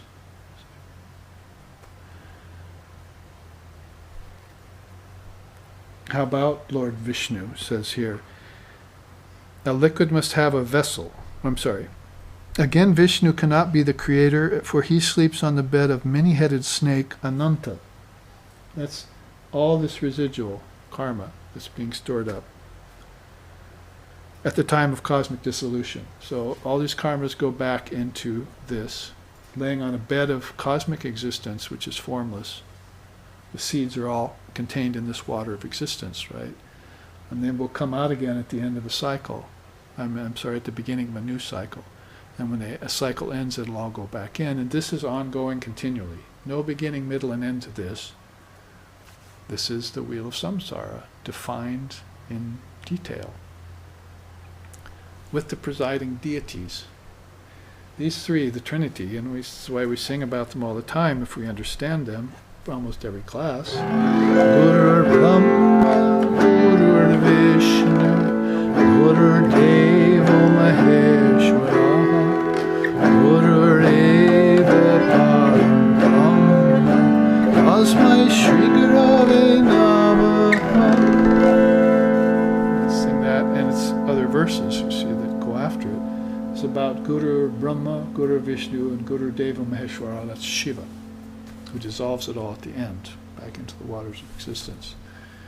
So, as close as a symbology as you can get, using murtis, images of deities, which are, of course, stations of awareness, not just forms. Stations of awareness back inside, when the kings of heaven.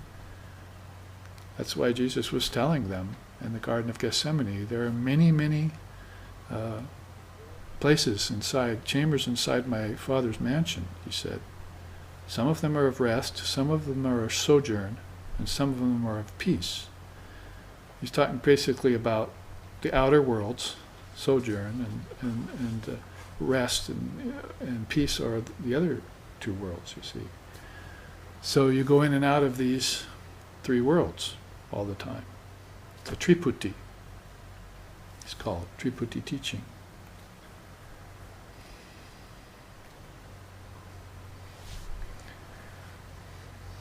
Remind me of something that was told me in a dream last night. Sorry. To think about that and remember it.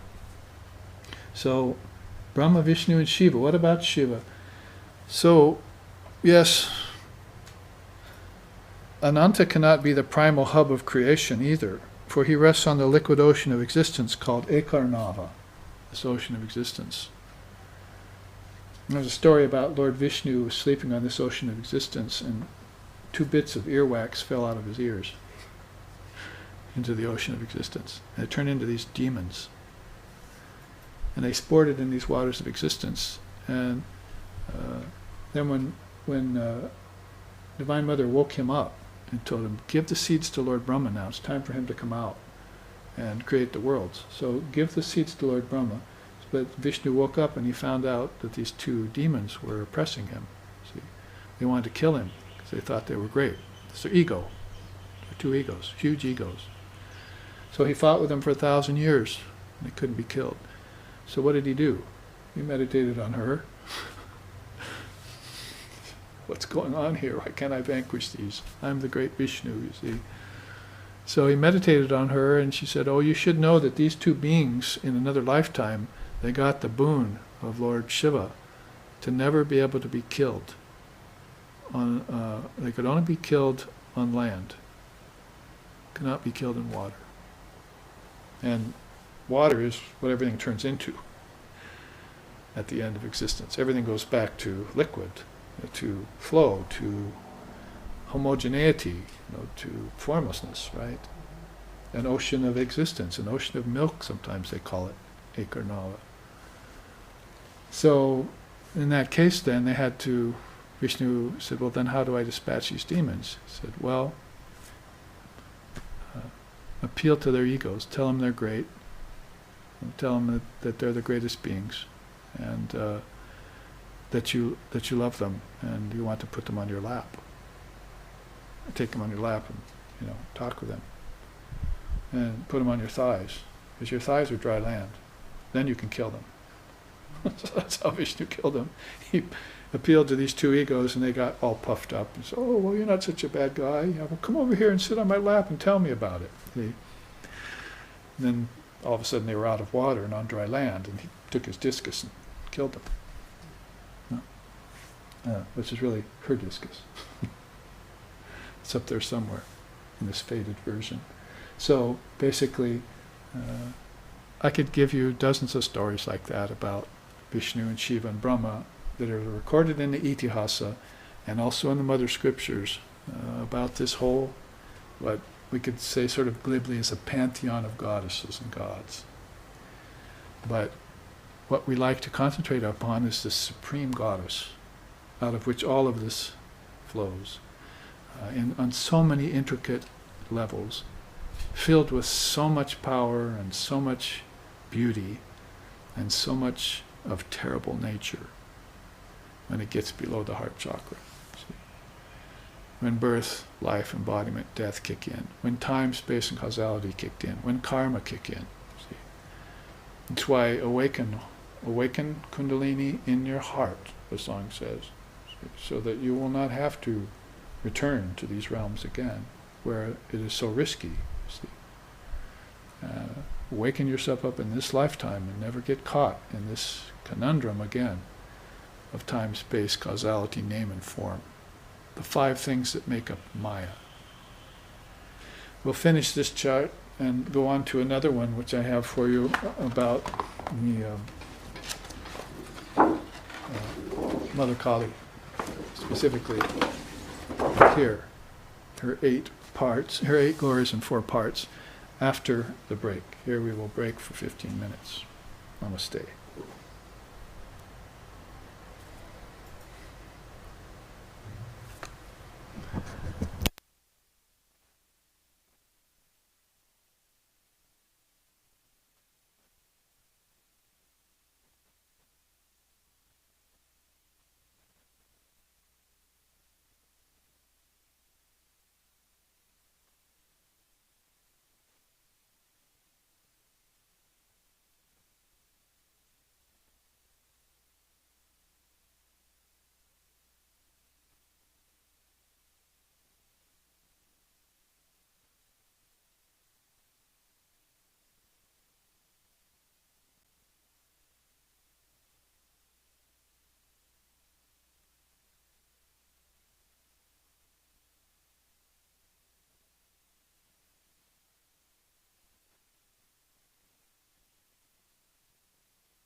now, as if we only took one breath and we're right back at it, we will continue on with the Mother of Time, Kali, and how we are meeting her.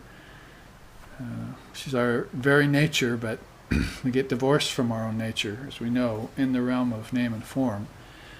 And other deities come forward. The ego is one of those deities that likes to be worshipped. The body, too, could be a deity that takes a lot of our attention for worldly people and materialistic people and objects and so forth. But of course, we've been speaking more on the level of these subtle deities inside of us, who people the kingdoms of heaven within, and in levels too. It's a very important part of cosmology. I've always said that cosmology first, then philosophy, then spirituality. And people are trying to jump to spirituality early, and in a materialistic culture like this, and with parents who didn't teach you the Dharma, and with no real samskaras for wisdom, unless you got them in another lifetime from meditation practices and studies that you did. And then you were born Caucasian, or you were born Tibetan, or you were born Japanese, and so forth.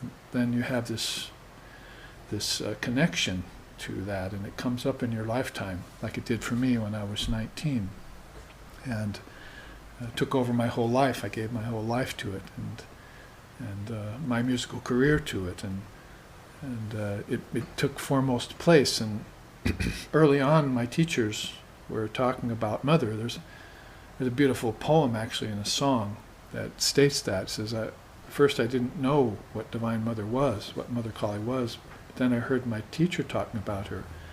Now I know that she exists. So it's true, what's being said on these charts is that you usually hear about the Divine Mother from some very rare soul.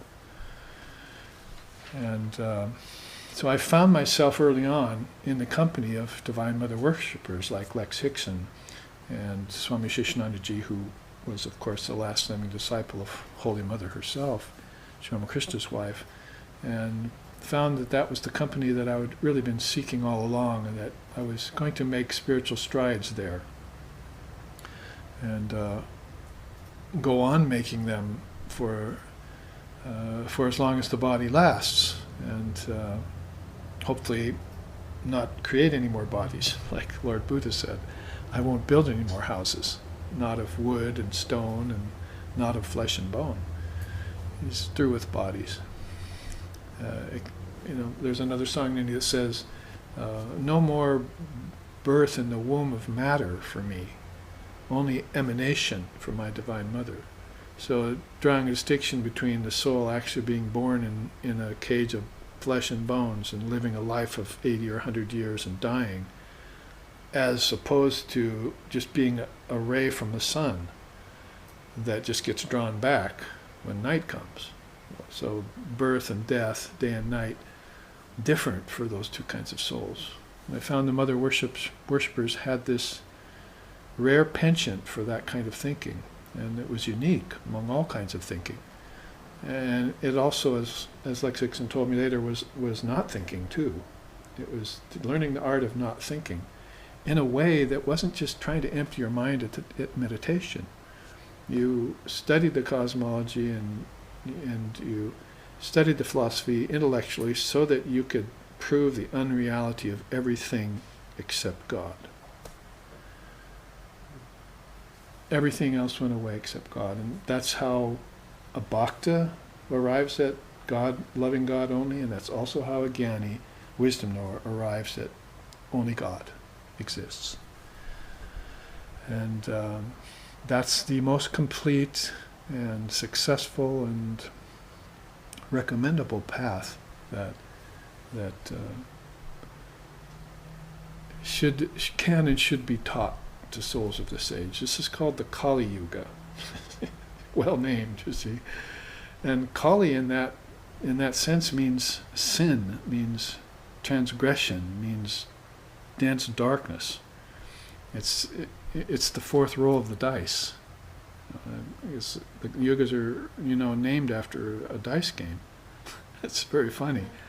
First there's Satya Yuga, where it's all light and everything, and then there's Treta Yuga, and then there's Dwapara Yuga, right? The third Yuga, And there are avatars for each of these yugas. And then finally, you've got Sri Ramakrishna as the avatar of the Kali Yuga. Those are 4 kinds of dice throws in this game. And so it's as if even when they're looking at this vast expanse of time, they were naming it after a game. It was all some game in some cosmic creator's mind, see. And it wasn't to be taken so seriously. The only thing that was to be taken seriously was yourself. I was listening to a Swami speak recently and gave that story about a person, a king who got defeated in war, and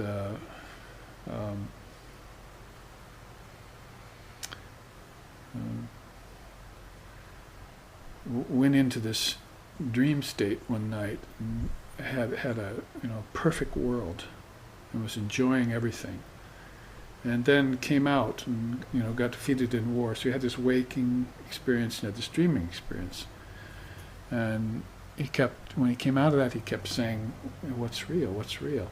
What's real? I can't find the real anymore." And because he had this varying experiences in his waking and dreaming state. So Ashtabakra came into the city one day. This is a very realized soul, and said nobody could answer the king's question. So the king asked him, and he said, well, that beautiful peace that you were enjoying before the war, that you had everything, objects, enjoyment, and everything, and now the state of absolute utter depression and misery that you're experienced after the war, because the other king has won and taken away all your property, those were both unreal. Neither one of those were real. The only real among it was you. You had the experience of both. You had the experience of affluent society, and you had the experience of having it all taken away. The only constant in there was you. Those 2 experiences were fleeting. So when you find beings that have this understanding plus a way of describing it, like the Zen Buddhists say, if you can't describe your enlightenment experience in words, then you haven't had enlightenment. So you have to go back to this power of Mother Kali in words. That's how you will meet her, through words. It's one of the 3 ways I said last week we would try and meet her. See? So, there's music. We're meeting her through these subtle nadis that go to the heart and mind complex.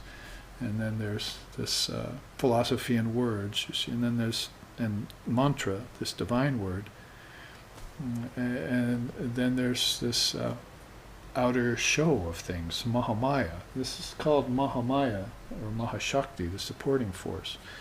And the only thing we didn't take up about this chart really is this last conclusion. So we have Brahma, Vishnu, and Shiva, or the waters of Ekarnava. But here, the scripture says, a liquid must have a vessel, therefore I take refuge in the primal Mahashakti, the mother of all beings, who is the innate force in all, and is thus the support of all.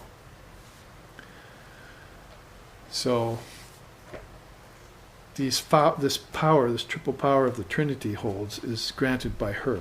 Sometimes we say she has these 2 hands, and the Trinity is like a tempest in a teacup in those 2 hands. She's the projecting and the withdrawing power, and they're working in this realm of creation, preservation, and destruction. All the worlds they're conjuring up are sankalpa at a sattvic, rajasic, and tamasic level. That is, worlds of peace and bliss, and worlds of activity, and worlds of suffering and laziness. The 3 worlds, aligned with 3 different divisions of the 7 chakras, too. You can align it that way. Or AUM of Om, waking, dreaming, and deep sleep. So however you look at that, and they have looked at it in those ways throughout India's long, rich history of cosmology, philosophy, and spirituality, they came to these divinative conclusions and checked them with one another And so you've got Tantra, and you've got Yoga, and you've got Vedanta, and you've got Buddhism, and you've got Jainism, and you've got all these great darshanas, they're called, or paths of clear seeing, that the sages all tried to consult. The seers consulted with each other and drew the conclusions and either confirmed them or questioned them. So they're always ongoing like this. But the one who is at the foundation of all of this, even for Vishnu, when he went to her to find out how to destroy these impossible, invincible demons, was Divine Mother of the Universe. Brahma is said to be four-faced. You see, here's another rendition of this. So we have Brahma over here, Lord of creation, and then Mahavishnu, Lord of preservation, and Shiva, Lord of dissolution. So here's another way of saying this. And, quite often Lord Brahma is four-faced. He has faces looking in all four directions, north, west, east, and south. And whenever Divine Mother is going to make an appearance in form, he appears first and chants each of the four Vedas. So one face will chant the Rig Veda, one face mouth will chant the Sama Veda, and one will chant the Artha Veda, and so forth. And so the four Vedas are getting chanted prior. It's like an announcement, a herald, for Divine Mother actually coming into form, because very few people ever see her in form. Even yogis and beings who meditate, her vision is that rare. So he will appear announcing her, and it's also interesting about Lord Brahma that in most of the scriptures he'll be the first one to think of her. Probably because he's the first one that sees her at the beginning of any given cycle of yugas, Satya, Treta, Dvarpara, and Kali Yuga. He'll be the first one to have an appearance of her, but she'll come to give him the seeds for the next creation. It's a jar of flotsam and jetsam from the beach that he can use. Of course, that's a funny story about souls and so forth, but the actual worlds are tattvas, right? 24 cosmic principles, all the way from cosmic mind on down to the element earth, is this whole rolling out, trickling down of worlds in which consciousness will express itself.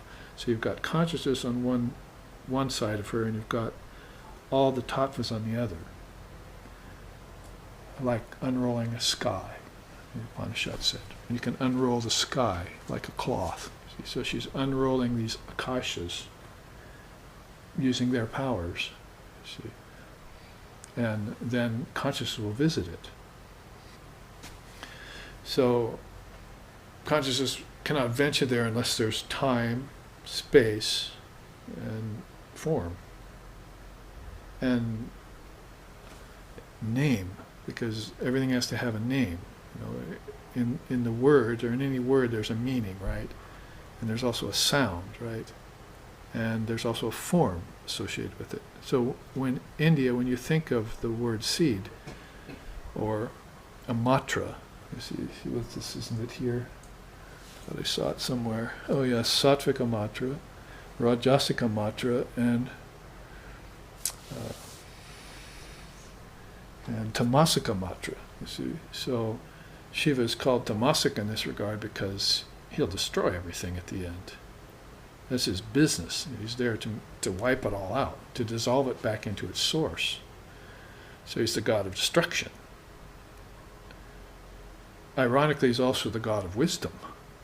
So he dissolves it with wisdom. That is, the worlds are projected through ignorance in my tradition. They're not projected through light and beauty and love and all that. They're projected through ignorance. This is not God's worlds, this is your world. You've done this with your ignorant mind. Billions of your ignorant minds have done this. It's called sankalpa. So you can't go blaming God or devil for what's out here. It's all these forms of consciousness that visit these tattvas of space, that's all wound up back here in the Trinity. If you reach the Trinity, you can go beyond it. Ask Lord Brahma to take it back. dissolve it back. But you have to be willing to dissolve everything that's your responsibility first. How about karmas? See? Or how about desire for birth? How about desire for objects? You think you can dissolve everything back if you still have those?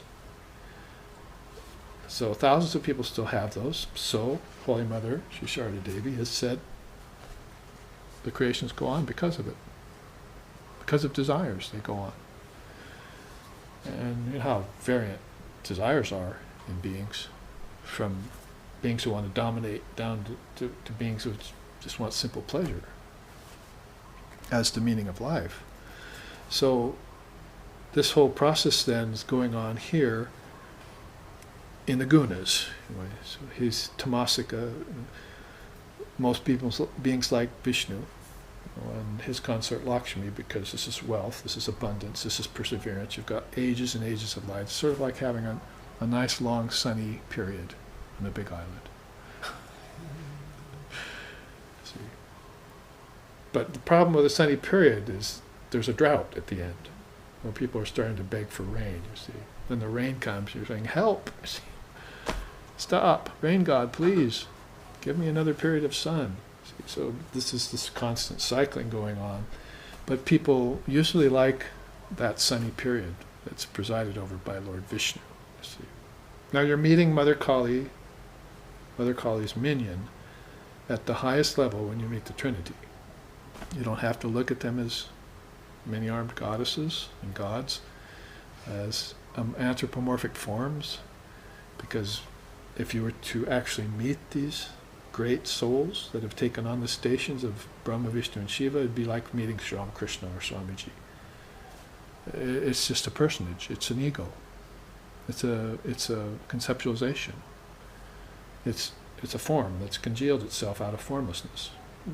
The difference between those forms is that they're filled with light, as compared to forms out here, which many of them are filled with confusion and darkness, or an admixture of light and darkness.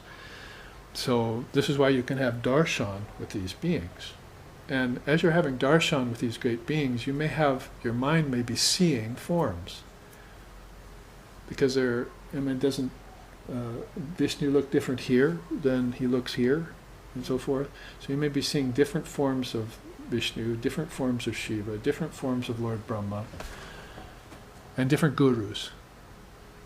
Your own guru may appear to you look different. Have you had that experience in a dream? I actually, just the other day, I had a dreaming about Swami Sheshananda, which I do quite a lot, and he looked so different. I knew it was him, but it wasn't the way I knew him and saw him physically. So anyway, to try and explain the inexplicable is that if you're having deep experiences while you're meditating, some of these are with deities. Deity yoga is a huge thing right now. Tibetan Buddhism particularly is espousing it. And Tibetan Buddhism had caught on some, you see, for several decades, and it's still got a handhold here in our culture. We'll see how long it lasts. And people are going off to Tibet and Kathmandu, and there's even a big movie about Kathmandu out now. So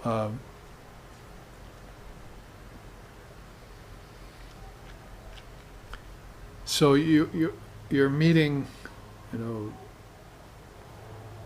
these great souls that stand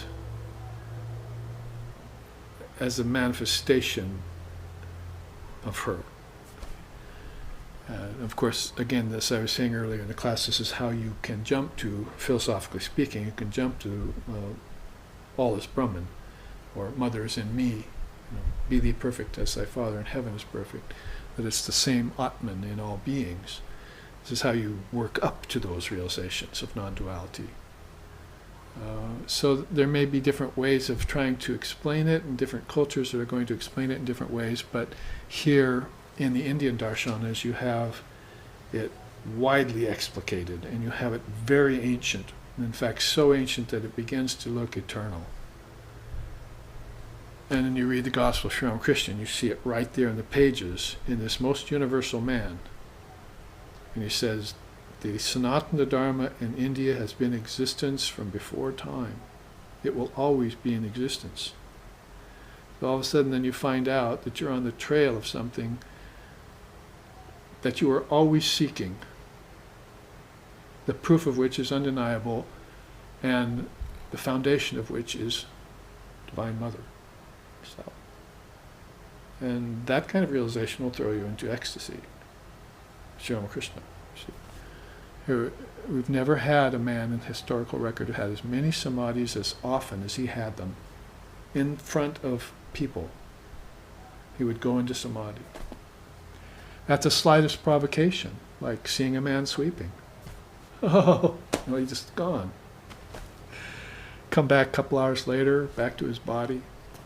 Why did that happen?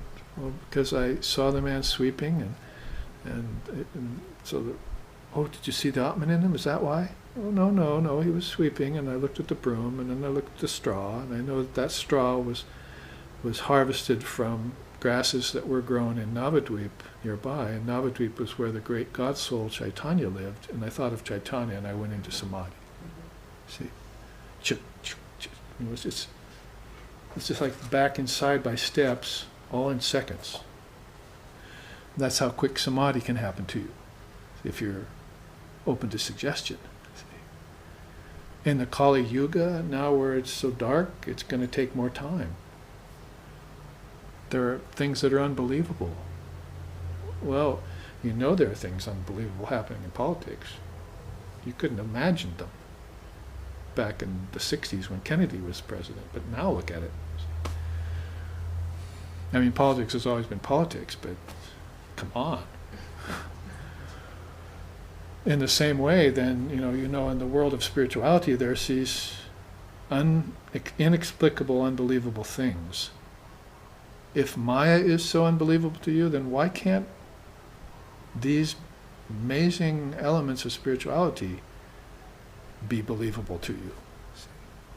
I mean, if things are happening in Maya that you cannot believe, but there they are, then can't you treat the realm of the spirit the same way? You're going to call the goddess non-existent, or are you going to see her as existence? Because in India they never argued between whether God existed or not. They just said God is existence and let it lie. And of course then you're going to have to work up to that by stages, as I'm saying. So these are three very high stages called the Trinity. And you're going to have to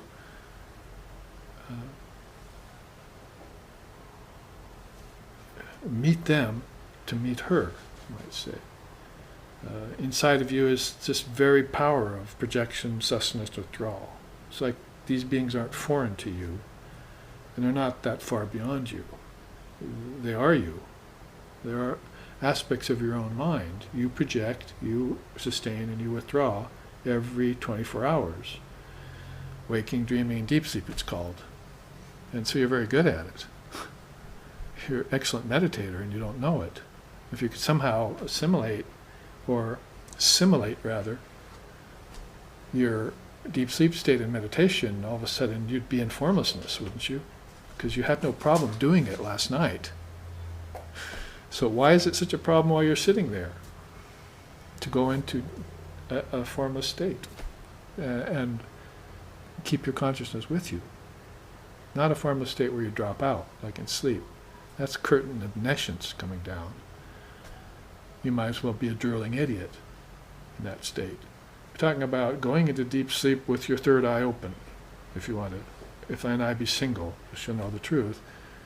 And having that kind of deep rest and reflection inside of yourself. The peace that passes all understanding. Krishna says, go into the forest and take a little bit raised platform, an asana, covered over with kusha grass and a skin and so forth. Sit on it near a river or in a forest, and put your energy into your mind and the Lord into your heart, and meditate on the monosyllable Om, and think of nothing else but me. Have you tried it? This is how it was done in the old days, and it's still done now. People just have to part company with the world for a while, but they have fear. What's this mean? Huh? Huh? Abhaya. Okay, you're giving me Sanskrit. I thought you were going to give me English. Abhaya mudra. It means fearlessness. Yeah. So Mother Kali holds this. If you're fearless, huh? And well, give me the Sanskrit.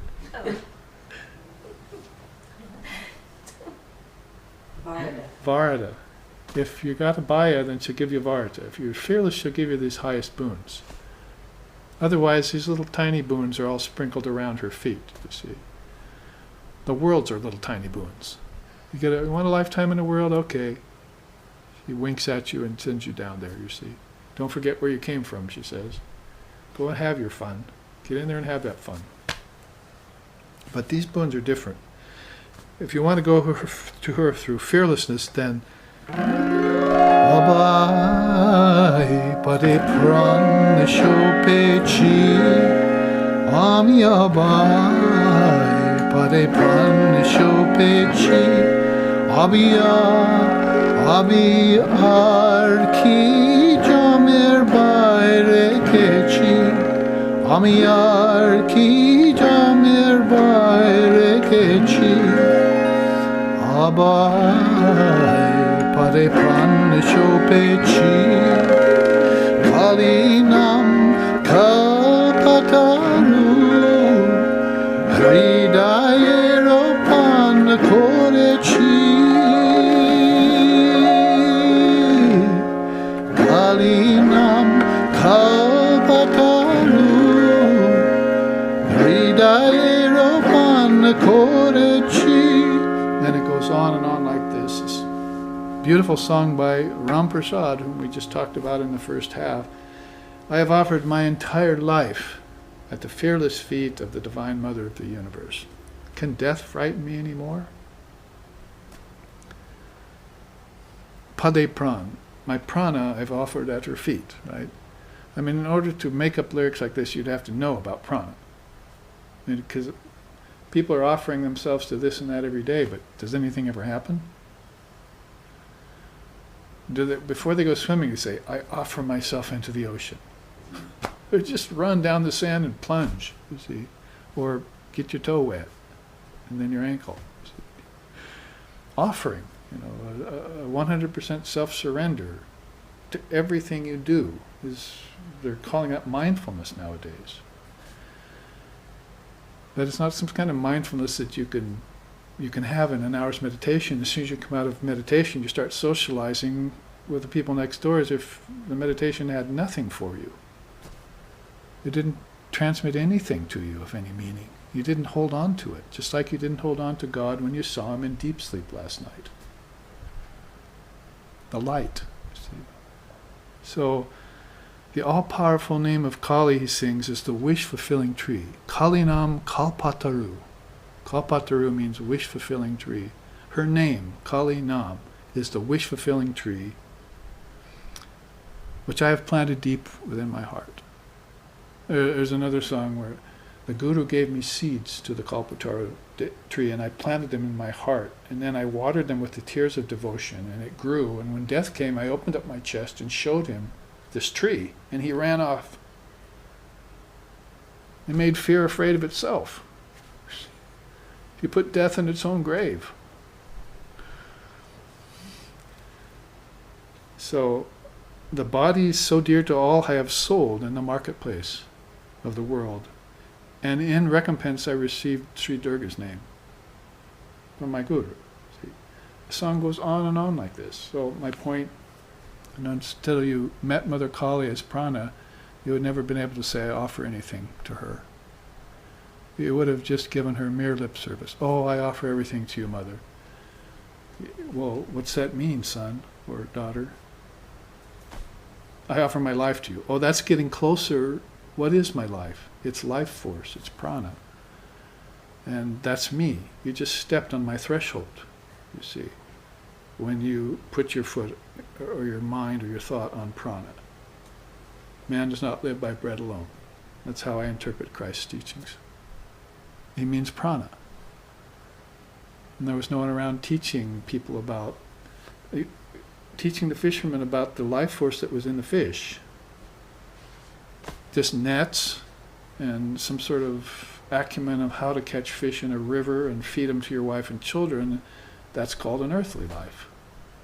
But nobody was there to give you a spiritual life, a divine life. What to speak of show you how to make you fishers of men so that you could wake other people up and not be selfish. One thing to get your own liberation, but how many few rare souls, you see, have given up their own liberation so they could come back here and help others. And if we want to quote one of the best of them, Swami Vivekananda said, I will be born 1,000 times if I can just help one person rise out of Maya, rise out of embodiment and ignorance. Just help one person. That's how important it is. As you never know that one particular person whom you help raise them out of Maya will cause a rift that will cause the whole sands of Maya to shift, to reveal a huge vision for hundreds and thousands of people. And this is what he did, Sri Ramakrishna Paramahamsa. This is what he did. With Mother Kali's permission and grace, this is what he did. So that 5-6 million people could come under the net of Maya in the last 150 years. And even hear about Kali. So, oh Mother, you have such beautiful names. Where did you get them? Kali, Durga, Tara. These are just four-lettered words. Why are they so profound? Why do they waken up some inner feeling in me that I can't explain when I hear them? Kali, Durga, Tara, such simple names of such power in them, you see, such beauty, such depth, such intensity. Never heard names like that. Where did you get names like that? This is a song that they sing. Where did you get such names? I was trying to think of a name for my daughter the other day, and all I could come up with was Doris. My son, Sam. See. But why couldn't I have just thought Kali? Name my child Kali Prasad. The prasad you offer to the deity, so I think I'm going to offer myself to the deity in this lifetime. But I'm going to have to know about prana to do so. And from prana all the way up to the Trinity, I'm going to have to honor her. This is cosmology leading to philosophy, leading to spirituality. And these are steps. You can't jump from the lowest step to the highest step. It doesn't work. If you are a good high jumper and you happen to do it, you still wouldn't know what to tell people when you came back down. Well, you know, there's some steps there in the middle, but I didn't really see them. Sorry. See, I can't help you. I think I saw a Trinity go by on my leap down, but I didn't meet them, you see.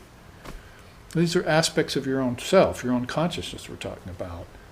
If you're so damn attached to name and form, then why didn't you introduce yourself to them? Why don't you know them? If you won't give up name and form and you're so attached to it, then why don't you go to these subtle names and forms and find out who they are and what they can do for you? I make an entire offering of myself to my Guru, who is a huge wave of Shakti rising out of an ocean of Brahman, who is the world's greatest healer and who dissolves all the sins and transgressions.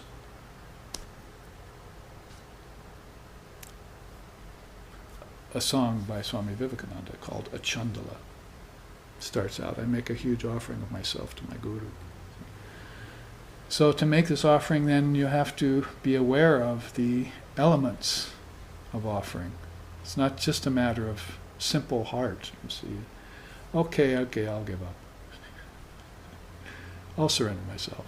Doesn't sound very sincere, does it? So I offer my whole life and mind, you see, that energy-wise. So, and if you knew more about her, then you'd know why it is you're offering to her. Look at some of these glories of Ishvara. So there's the 4 parts of Ishvara and Ishvara, or it's the Trinity plus her. Nirguna Shakti, she's called, free of all qualities and activities. The soul is free from all activities. All activities happen in nature to the ego, but the soul, experiences don't happen to the soul. The soul is experience. It's the highest and best experience of all. It's experience of Kali. So, some of the 8 glories of Ishvari, or Ishvara, depending on if you're looking at God with form as a male or a female, what you prefer, he, she will appear to you in that form. For those worshippers of Divine Mother, they're looking towards Ishvari. Kavim, omniscience is there. Puranam, timeless and ancient. The scripture is called Puranas, you might have heard about. You know, not fish that eat you. But Puranas are these ancient timeless scriptures that have all these stories in them that stretch way, way back about sages and seers and kings and workmen and untouchables and the whole gamut of society. All these great beings that, and small beings that fall inside of that, stories in that. Anushasitaram is sovereign ruler, sovereignship. You know, like the leadership of a world teacher. When Swami Vivekananda came, we saw a true world leader. And people are beginning to see that. But he was only here 32 years, and in America only a couple of those. So we saw him, and some of us now say, oh, there he is. He's gone by now, 100, 150 years later, whatever. He's gone by now, but since he's come, we've woken up to the fact, oh, there he is. There's Ishvara. You see, there's the great soul. Didn't take me too long to wake up. At least I got him in this lifetime. But the other 7.5, 8 billion people are looking to other world leaders. You know of whom I'm referring. That's their choice, you see. That's where they have to go. To a true world leader, there are some 14 very powerful, many-faceted levels of what a world leader should be in my tradition. I'll bring that chart for you sometime to see. And you'll see what a true world leader is really about. So something about the sovereignty or the sovereign rulership of Mother Kali and her sons and daughters, called avatars or expressions of manifestations. Anaraniyan is a beautiful word, means subtlemost in Sanskrit. And when they speak in terms of Anaraniyan, they say something that's more subtle than anything subtle you can think about here in this realm. Then you have to go inward for these subtle truths. The subtlemost amongst the subtle. The most intelligence of the intelligence, of the intelligent ones. The eternal among non-eternal things. And that's how you have to think in terms of something that's that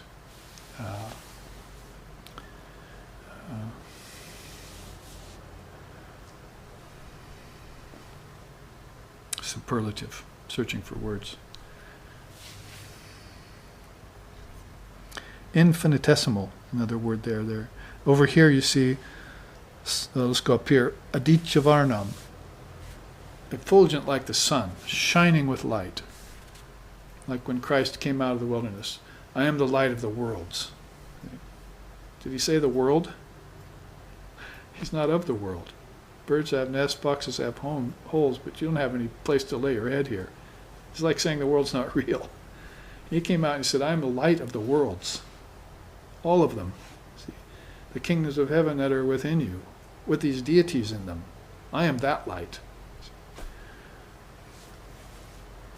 Achintya rupam, of inconceivable form. We've had to struggle with words in English to find out how to say this. It's a formless form. I remember our founder used to talk to me about that. He said, how can we see Kali? Well, she's formless form. And actually these three are also formless form. That's how I was trying to explain them. It's not like you can go to the realm of Brahma, Vishnu, and Shiva and see them standing before you. They're formless forms, they're energy. But this energy is very, very special. The kind that will bless you for the rest of your lifetimes. If they happen to turn an eye on you or a thought on you, which is why people are saying their mantras all the time, Vishnu, are you kidding me? You know how many followers Vishnu has?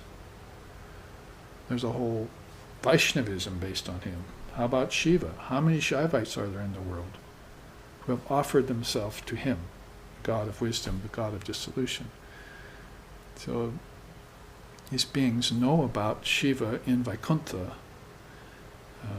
in Kailash, and they know about Vishnu in Vaikuntha, and they know about Divine Mother in Manidvipa. I finally found reference in her scripture of a land that she occupies called Manidvipa.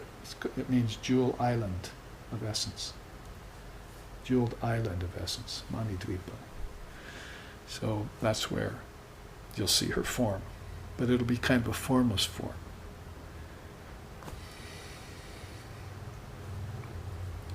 A beautiful energy that fills you with bliss.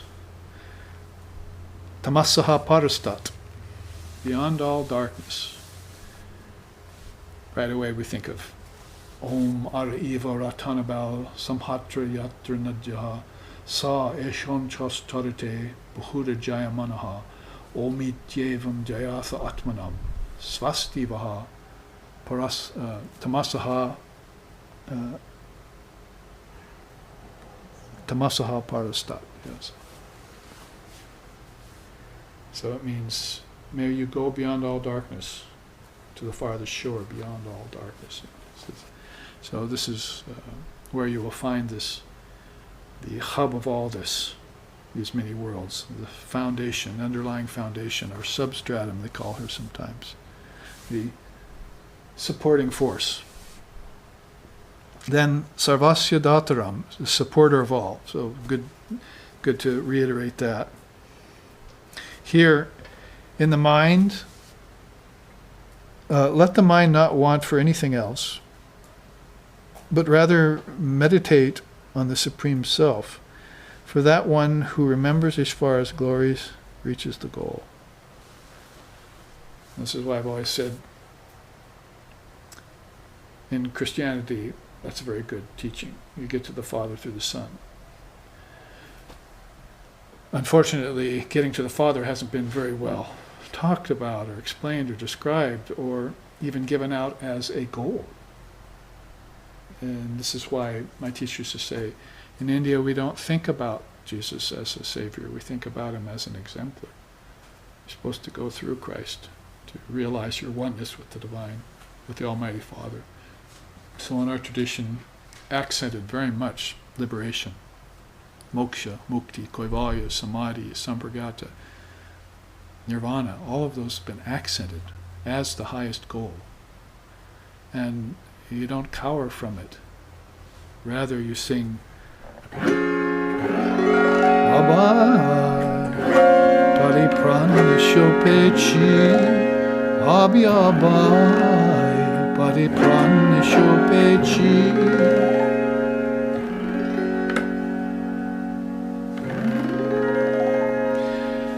And you go on singing these beautiful verses that Ram Prasad wrote. He goes on to say, taking up refuge in the stainless self which abides within the body, I patiently await death's approach. This time when death draws near, I will open up my heart and reveal the Mother's sacred presence there.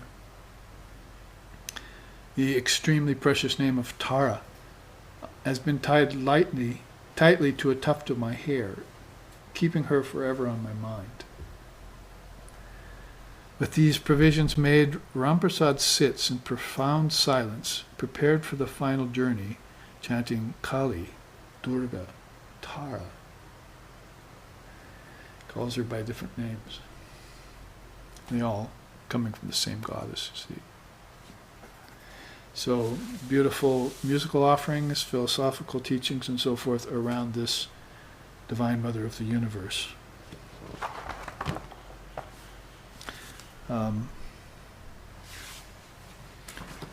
In the time remaining, I told you, and I've mentioned this chart several times now, that we would look upon this teaching in Kundalini Yoga about the four main aspects that she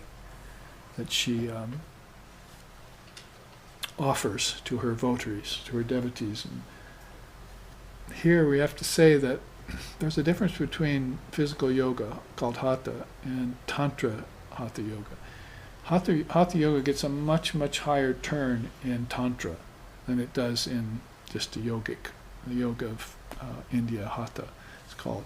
So there's beautiful studies you can make that include the body and its asanas and the meanings of these things, like mudras and so forth, what the body can do with various mudras, and how it worships that way, and how it takes on the ambience of the divine being by taking on certain body postures. Sri Ramakrishna was very keyed into this. Once he saw an English boy wearing a kind of sailor suit. This was in India, and there was a young English boy leaning against a tree with his elbow like this and his feet down and his other leg cocked in front of it, like that, and he went into samadhi. He said, that's a mudra. He said, that has a significance.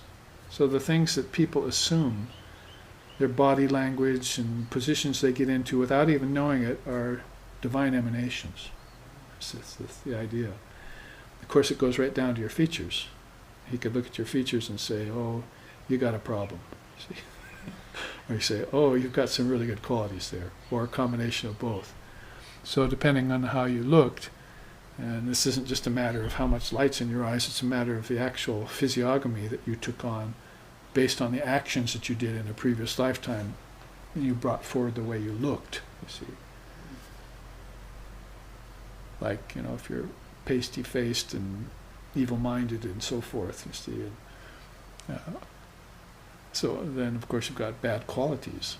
And you probably wouldn't be around Sri Ramakrishna if that were the case. You wouldn't be anywhere near him. But the beings who want to come and perfect themselves polish this diamond nature that they have. Like the Zen koan. The woodcutter suddenly realized he's really a diamond cutter. The beautiful Zen koan. See? Woodcutter suddenly awakens to the fact he's a diamond cutter. So he gives up cutting wood in his profession. He works on his soul and begins to polish the facets of this diamond soul that's in him. Diamond cutter sutra kind of style of teaching. So that's very elevating for people that are aware of that and have heard that and are about that kind of regimen themselves. They're wanting to perfect themselves as far as they can inside of this body. Of course, that's, according to the non-dualists, is all about realizing your innate perfection.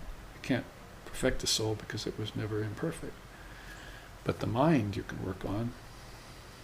Holy Mother used to say, you must take this mind to Brahman, so be very careful with it. You take the mind all the way to Brahman. So when she's talking about going inside with the prana, and the body, giving the body up into the senses, and the senses into elements into the senses, and the senses into the mind into the intellect, and the intellect into the spirit. And then you're taking this mind complex with you, and it's going to be difficult to do that if it's not under your control, and if it's still got these imperfections in it, it'll catch. Just like a thread going through the eye of a needle will catch if there's the slightest fiber sticking out of it, even unseen fiber. It just will not pass through. So you wet it again and again, right? Hopefully it'll go through this time. Or get a magnifying glass, cut off that fiber, pass it through. You see, aha, it worked. So you work on yourself, polish yourself. So this is the way Kundalini Yoga, one particular school that I studied. I mean, I studied several, but this one is one particular one that had this way of expressing it. There you see across the top, the human condition, the aspect of Shakti that is working at certain stages, the method it uses, and the chakra correlation. Kundalini always has its chakra correlation, of course. So on the lower level is the physical condition. The aspect of Shakti that works there is called Kriyavati. That's how you approach her and call her. Oma Kriyavati affects detachment of the self from the body and the nervous system. How to say it? The soul's attachment to the body is not just an easy matter. See? Its greatest addiction is life force running through nerves. People want to get into the body so life force can run through nerves because that's how they get sensation. And sensation is pleasure, can also be pain, right? So the attachment of the soul isn't just to this body that, we can give it up all that easy. When you start working on yourself, you start extracting your consciousness from nerves that are gross. They just carry blood and they carry kinetic, a kind of electricity, a kind of gross prana. So you detach from that and you start looking at the nerves inside of nerves, is how they describe that.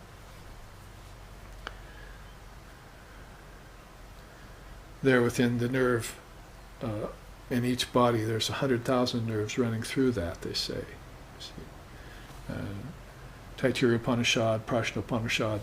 If you look into the Upanishads, the Yoga Kundalini Upanishad, you'll find out that they're talking about these nadis, which are very, very tiny. In fact, they're not really in the physical body. They're in another realm inside the physical body. Another dimension, if you want to say that. But we don't want to go science fiction on you here in the West, because they're so attached to science fiction and occult powers. That's not what we're talking about. We're talking about a true within. The method for this would be asana, mudra, and pranayam. So you would put yourself in certain asanas, 5 of them recommended in this scripture by her. There are 5 asanas that you should do, that you can take to. And then you do some practices of pranayam inside of one of these asanas, or 2 of these asanas, and you begin to assume natural mudras. You see, sometimes Ramakrishna in Samadhi, he would go into a spontaneous mudra like this, and nobody knew what it meant. It was just like that boy standing on the tree, that English boy with his leg cocked over one over the other with his elbow leaning against the tree. That was a mudra for a Western sailor boy, you see. And by looking at that, he could just see hundreds and thousands of boys that were like that, and how they grew up into English men. And that was their mudra, you see. So there's a mudra for worldliness, there's a mudra for military, there's a mudra for business. There's, you just go through like that, and it's this art of positions, postures. And imagine looking at the world through eyes that are trained in that art of mudra. So right down to the puja, you'll be affecting certain mudras, that you're doing to purify food and various things, to bring about certain outcomes that are associated with purification, with more intense enjoyment, flavor, with more intense nourishment, health, deeper health. All these things are getting affected by these mudras. So this mudra, is the Tantric Hatha Yoga, so I just mentioned. It's much more in depth than Hatha Yoga is. And so it would be nice if, very beneficial if we would get over our preoccupation with many, many, many postures, which is actually giving us a kind of desire for shifting around instead of sitting still in meditation. Ekasana is one posture. So Shankara recommends that for people who are meditating. One posture, please. And if you're doing Hatha Yoga practice, you're building a samskara in your mind a vashana, that is desires, asana, vashana, samskara. You're building a desire for getting into asanas in your mind. So you try and sit to meditate and said, oh, I think I'll shift now, you see. Like I did at Hatha Yoga class this morning. I did 10 or 12 different ones. It's supposed to be good for my body and my thyroid gland and all this, and this is what they're teaching me. But none of it was good for my spirit. Only one asana sitting in meditation will be good for realizing my spirit. See? So shall I cut to the chase here and get down to business? What spirituality is all about? Well, Tantra Hatha Yoga has a much more refined way of approaching. So this is for the physical body, and it's under the charge of a certain aspect of Mother Kali. And it pertains to these three chakras, Muladhara, Svadhisthana, and Manipura. Muladhara is base of the spine, Svadhisthana is the sexual organs, Manipura is the navel or gut, see, where food and water are digested, where the baby and the fetus is born through hundreds and thousands of nerves leading to the mother through an umbilical cord. A beautiful song by Ram Prasad said, when I was born, the midwife cut my umbilical cord so easily with one slice. Now, can I cut the umbilical cord of ignorance as easily? That binds me to the ignorance, you see, can I cut that like she did? So they're thinking like this, thinking in terms of a soul that got into a body that now finds itself trapped there or needing to express itself in better and deeper ways and needing to practice yoga that purifies it. So it goes to these forms. Next would be verbal. Notice how they jump straight to the chase again. You'd think you'd go from body to something else, but they're going to the word. See, this is how you meet Mother Kali. This is how you actually jump through unnecessary levels that people are trying to teach you and get right to the power of the word. Because you'll find people in that cross-section that you just jumped saying, words are not important. Scriptures are old and ancient. They don't pertain anymore to this day and age. And yadida yadida, as they say. In fact, that word yadida yadida is a good one. It explains the confusion therein. So instead you jump to the power of the meaning like is evinced in these songs and in the scriptures and into these philosophical teachings. There Varnamari comes forward. She's full of alphabets. You know, Varna really means kind of all these languages. The world has many languages, right? And probably many that have been lost, and some new ones that are going to be found. I could make a pigeon version of this chart, maybe. There's different permutations of language going on all over the place. So she awakens dormant powers of voice, knowledge, and power to confer teachings. This is why, for instance, you can hear somebody give you a teaching, a teacher, a guru, and understand it a little bit, but 3 or 4 or 5 years later after you've studied, you come back and hear the same thing again, and all of a sudden, you know, it inspires you, whereas before it didn't really affect you. So this has to do with study, yes, and by qualifying yourself, but there's an aspect of the Divine Mother of the Universe who's operating this in you. She's overseeing the process. She wants you to understand deeper and deeper levels. And if you're willing and will accept her guidance and pranam, and, you know, surrender your ego and get over your problem with words and teachings and take it in, then she'll direct it for you. People are always saying, oh, too many words, too many teachings, I'm confused, it's too much. Well, just offer it all to her. She'll shift it out for you. Sift it out for you and give you exactly what you need to know at any given time. And this is how consciousness, that is, the consciousness of the mind, gets expanded. We have to be very careful in the West because the early 60s, when these teachings became popular, let's say, people were talking about, you know, consciousness expanding, but consciousness doesn't expand. It's all pervasive. So the mind's consciousness might expand. That you can try to achieve. Expand your mind. but realize that there's a consciousness that's all pervasive in you. That's Mother Kali herself, that doesn't change or move, grow, or diminish. That's all in Maya. Mantra yoga is the utilized method. Phonetics, bijas, shabda, mantras. Well, phonetics we can understand. In India that means aparavidya. Math, sciences, social studies, arts, crafts. I mean, this is all phonetics, basically. It's called, it's all aparavidya, lower knowledge. It gives you a certain command over it should give you a certain command over the elements of this world and your livelihood.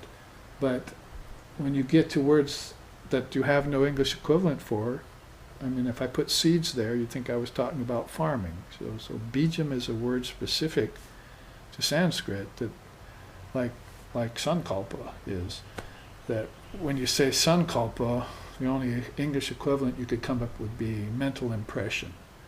And immediately the psychologists, Freud and Jung would come to the fore of your mind, and you'd start thinking about complexes and so forth. But when you say bijams and samskars, you're talking about things that are in the subconscious, not just in the subconscious mind and unconscious mind as problems, but things that were the origins of what is here, including the origins of your problems, but the origins of all these other, right on back to the Trinity, origins for the worlds as thoughts, and how they became objects later. So you're beginning to get on a trail that takes you back. So you're going to have to study bijams. Shabda means the word. Shabda Brahman is the path of God through word. And of course mantras supplies that path. This particular verbal level, which is lower, mid, upper, high, and so mid, applies to these two chakras, anahata and throat. These two is where you're involved with wisdom and its speaking and its understanding. When Varnamaya kicks in and takes you to that level, then you can speak of nothing but the Dharma. You don't want to hear of anything but the Dharma. We saw that in Sri Ramakrishna Paramahamsa when he climbed to the top of the Kali temple one night and said, "Oh Lord, where are my devotees? My ears are being burned with the talk of worldly people. I don't want to listen anymore. Where are my devotees that I can talk Dharma with?" And then they started coming. As soon as he pronounced that out into the physical ether, then came Brahmananda, Vivekananda, this Rakal and Naran and others began to come to him. And he could share the teachings with them, and they were kindred souls. Third level, we have about 10 minutes left, so we can get through this part of the chart. This is really what I wanted to show. This is of interest, but this is more pertinent to meeting Mother Kali at the mental level, which is an upper level. So we've gone from body to the verbal level to the mental level now in steps of origin. Kalatma is there. It's an interesting word. It's like the combination of Kala and Atma, isn't it? So you can see how powerful things are getting in terms of Mother Kali and the indivisible soul that exists in all things and all beings. Allows for transcendence of all worlds and penetrates the sixth chakra.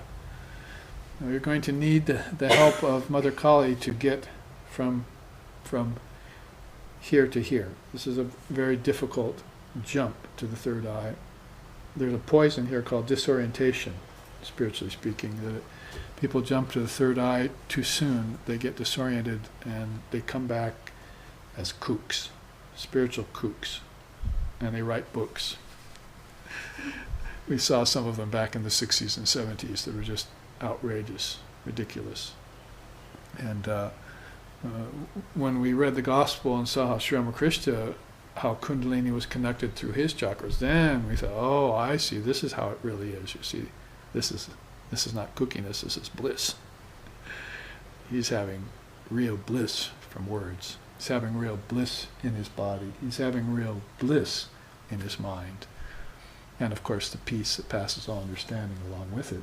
So penetrating the six chakras, the business of Kalatma. And it's done through Laya Yoga. I'm not lying. That's Laya Yoga. That means dissolution yoga. Basically, pralaya is the dissolution of time at the end of these long cycles. So Laya is a kind of meditation you can do that dissolves everything back to its source. Refining, merging, dissolving is how I put it there. And it pertains specifically to this third eye chakra. I always thought that Agya chakra is sort of like no knowledge.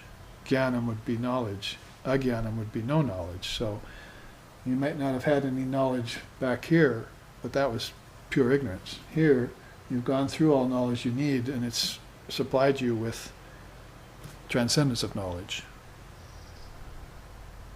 You must know, Arjuna, that all knowledge leads to, all knowledge and wisdom leads to realization. So if it doesn't lead to realization, you've fallen short of the goal. So they value knowledge, intelligence very, very highly, but it also needs to be transcended in order for the definitive experience, spiritually speaking, to occur to you. And that would be here at the spiritual level on high. Vedamayi penetrates the seventh chakra, confers samyama, and grants the 7 victories. 7 victories, I don't know if we'll have time to get to them, but there they are here. You get victory over the elements, 5 elements, air, earth, fire, water, and ether, and you get victory and control over the creative, across the board, control the mind and senses. So you know how that's done yogically, right? You connect earth to smell, water to taste, fire to sight, air to touch, and ether to hearing, right? So that's how the 5 elements go into the 5 senses. That's as you're dissolving them back, but how they came out was in the opposite way. Your senses first, then the elements. So those are called pancha, right? 5 sets of 5s that you're dissolving back in, and it's also the way consciousness marched out. Now the tattvas marched out so that they could take on and inhabit these 5 senses, and these 5 senses could then sport in the 5-fold universe of 5 elements. So you got to get control over these 2 right away. And then Prakriti Jaya, control over all creative principles, that is nature itself. You're going to have to transcend nature. Then Manojavitvam, mastery over the mind's power. Manojavitvam really means the speed of thought. And there's nothing faster than the speed of thought. Of course, we can't measure it. But you can go to sleep in 5 seconds and immediately be in the highest realm. Or the lowest, depending on if you fall into a nightmare or a beautiful dream. But the speed of thought is so fast that it can bridge atmospheres. Kings of heaven within. It can go straight to the feet of the mother, or straight into immersion in Brahman, and then come straight back to the earth, just like that. Light, sound are not that fast. In fact, they're only operating in the physical universe. And they're subtle components of light and sound, they're in operation. You see, those are called tanmatras and so forth. So mastery over the mind's power will give you the ability to immediately shoot in and out through these realms. Or go very slow if you want. Proceed very slowly. Or go very fast, then go slow. I think I'll go to that realm and stop for a while. You're like Garuda, this winged dragon bird inside. Go straight to the deepest realm, stop there to confer with some of the beings. Sri Ramakrishna actually said that about moving up the chakras. Sometimes I would stop at a certain level of consciousness, and the gate would open, and there would be these deities there, these shining beings, and they'd say, come in, we'll make you happy here, please occupy our realm. Of course they wanted Sri Ramakrishna. Would have made their realm the highest realm in existence. in no time. So, of course, this is all an inner mystery. It's spoken of only in India and in one other place that I know of called Sufism. Sufis have some very beautiful books on mysticism, that is, true mysticism, about these realms inside. So it's very hard to find this kind of esoteric wisdom. You have to find a whole collection of seers and sages that have been willing to write it down instead of just experience it. The tendency is when you experience it, you don't want to write it down. It wasn't just that they didn't pass it on verbally to their children, it's probably because they couldn't, because they didn't want to spoil it. Like Lord Buddha coming out of Nirvana, he couldn't talk for days. And they were asking him, why are you shining with this light? The people who had betrayed him and left him came back to him and asked him why he was all of a sudden enlightened. And he couldn't speak about it for the longest time. Sri Ramakrishna used to say that, she's pressing my tongue, I can't talk. She got her finger on my tongue. Mother Kali, he meant.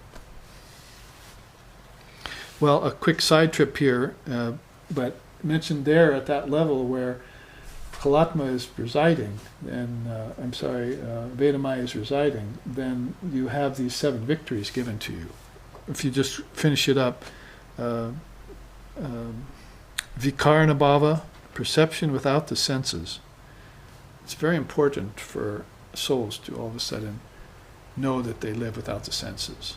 It's a really very high attainment, because most people think they live through the senses. My teacher used to say, don't give power to the senses, get freedom from the senses. So he was talking about Vikarnabhava, this level where everything shuts down, like in deep meditation or deep sleep. You don't have any senses anymore, but all of a sudden you see the light, and you are the light. That's a very important experience to have. It puts to rest all doubts, age-old doubts for you. Samskara old doubts, lifetime old doubts get destroyed by realizing that you live without the senses. Remember we were just talking about the nerves running through the body and how people are so attached to that. They want to get into the mother's womb and develop a fetus and grow and associate their consciousness with these nerves, and that's life to them, that's all they know, without knowing that there's this other sets of nerves that run through those nerves that are subtle worlds, the kingdoms of heaven within, never knowing that while they live. And that same way here, we could make that same kind of correlation. Is that with Vikarnabhava, they're so attached to the senses. And they're attached to the heavenly senses too. Don't get me wrong, is that I'm talking at a very gross level. There are beings who are so attached to the heavenly senses that they've taken heaven to be the goal. Heaven is just another land to the Vedantist. A deeper dreamland. And they don't want to go there. Been there, done that. They want to go beyond name and form to nirvana, like Buddha did, to beatific vision, like Jesus did, to a Samprakata Samadhi, like Patanjali did, to Nirvikalpa Samadhi, like Vedavyas did, and to the highest Samadhi, like Sri Ramakrishna did. Kali Samadhi. So, attachment to the senses means both here and in the heavens of enjoyment.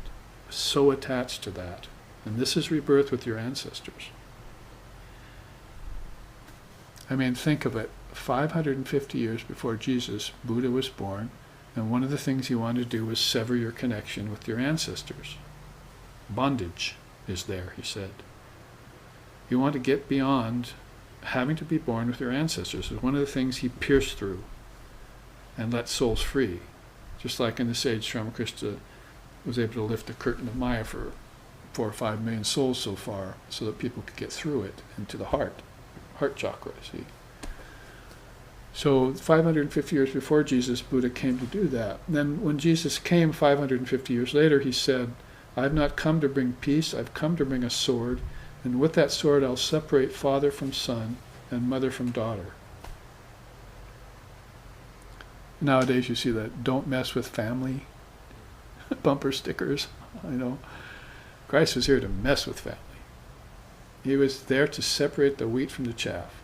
The chaff were those people who did not believe and were worldly, attached, evil-minded, and so forth.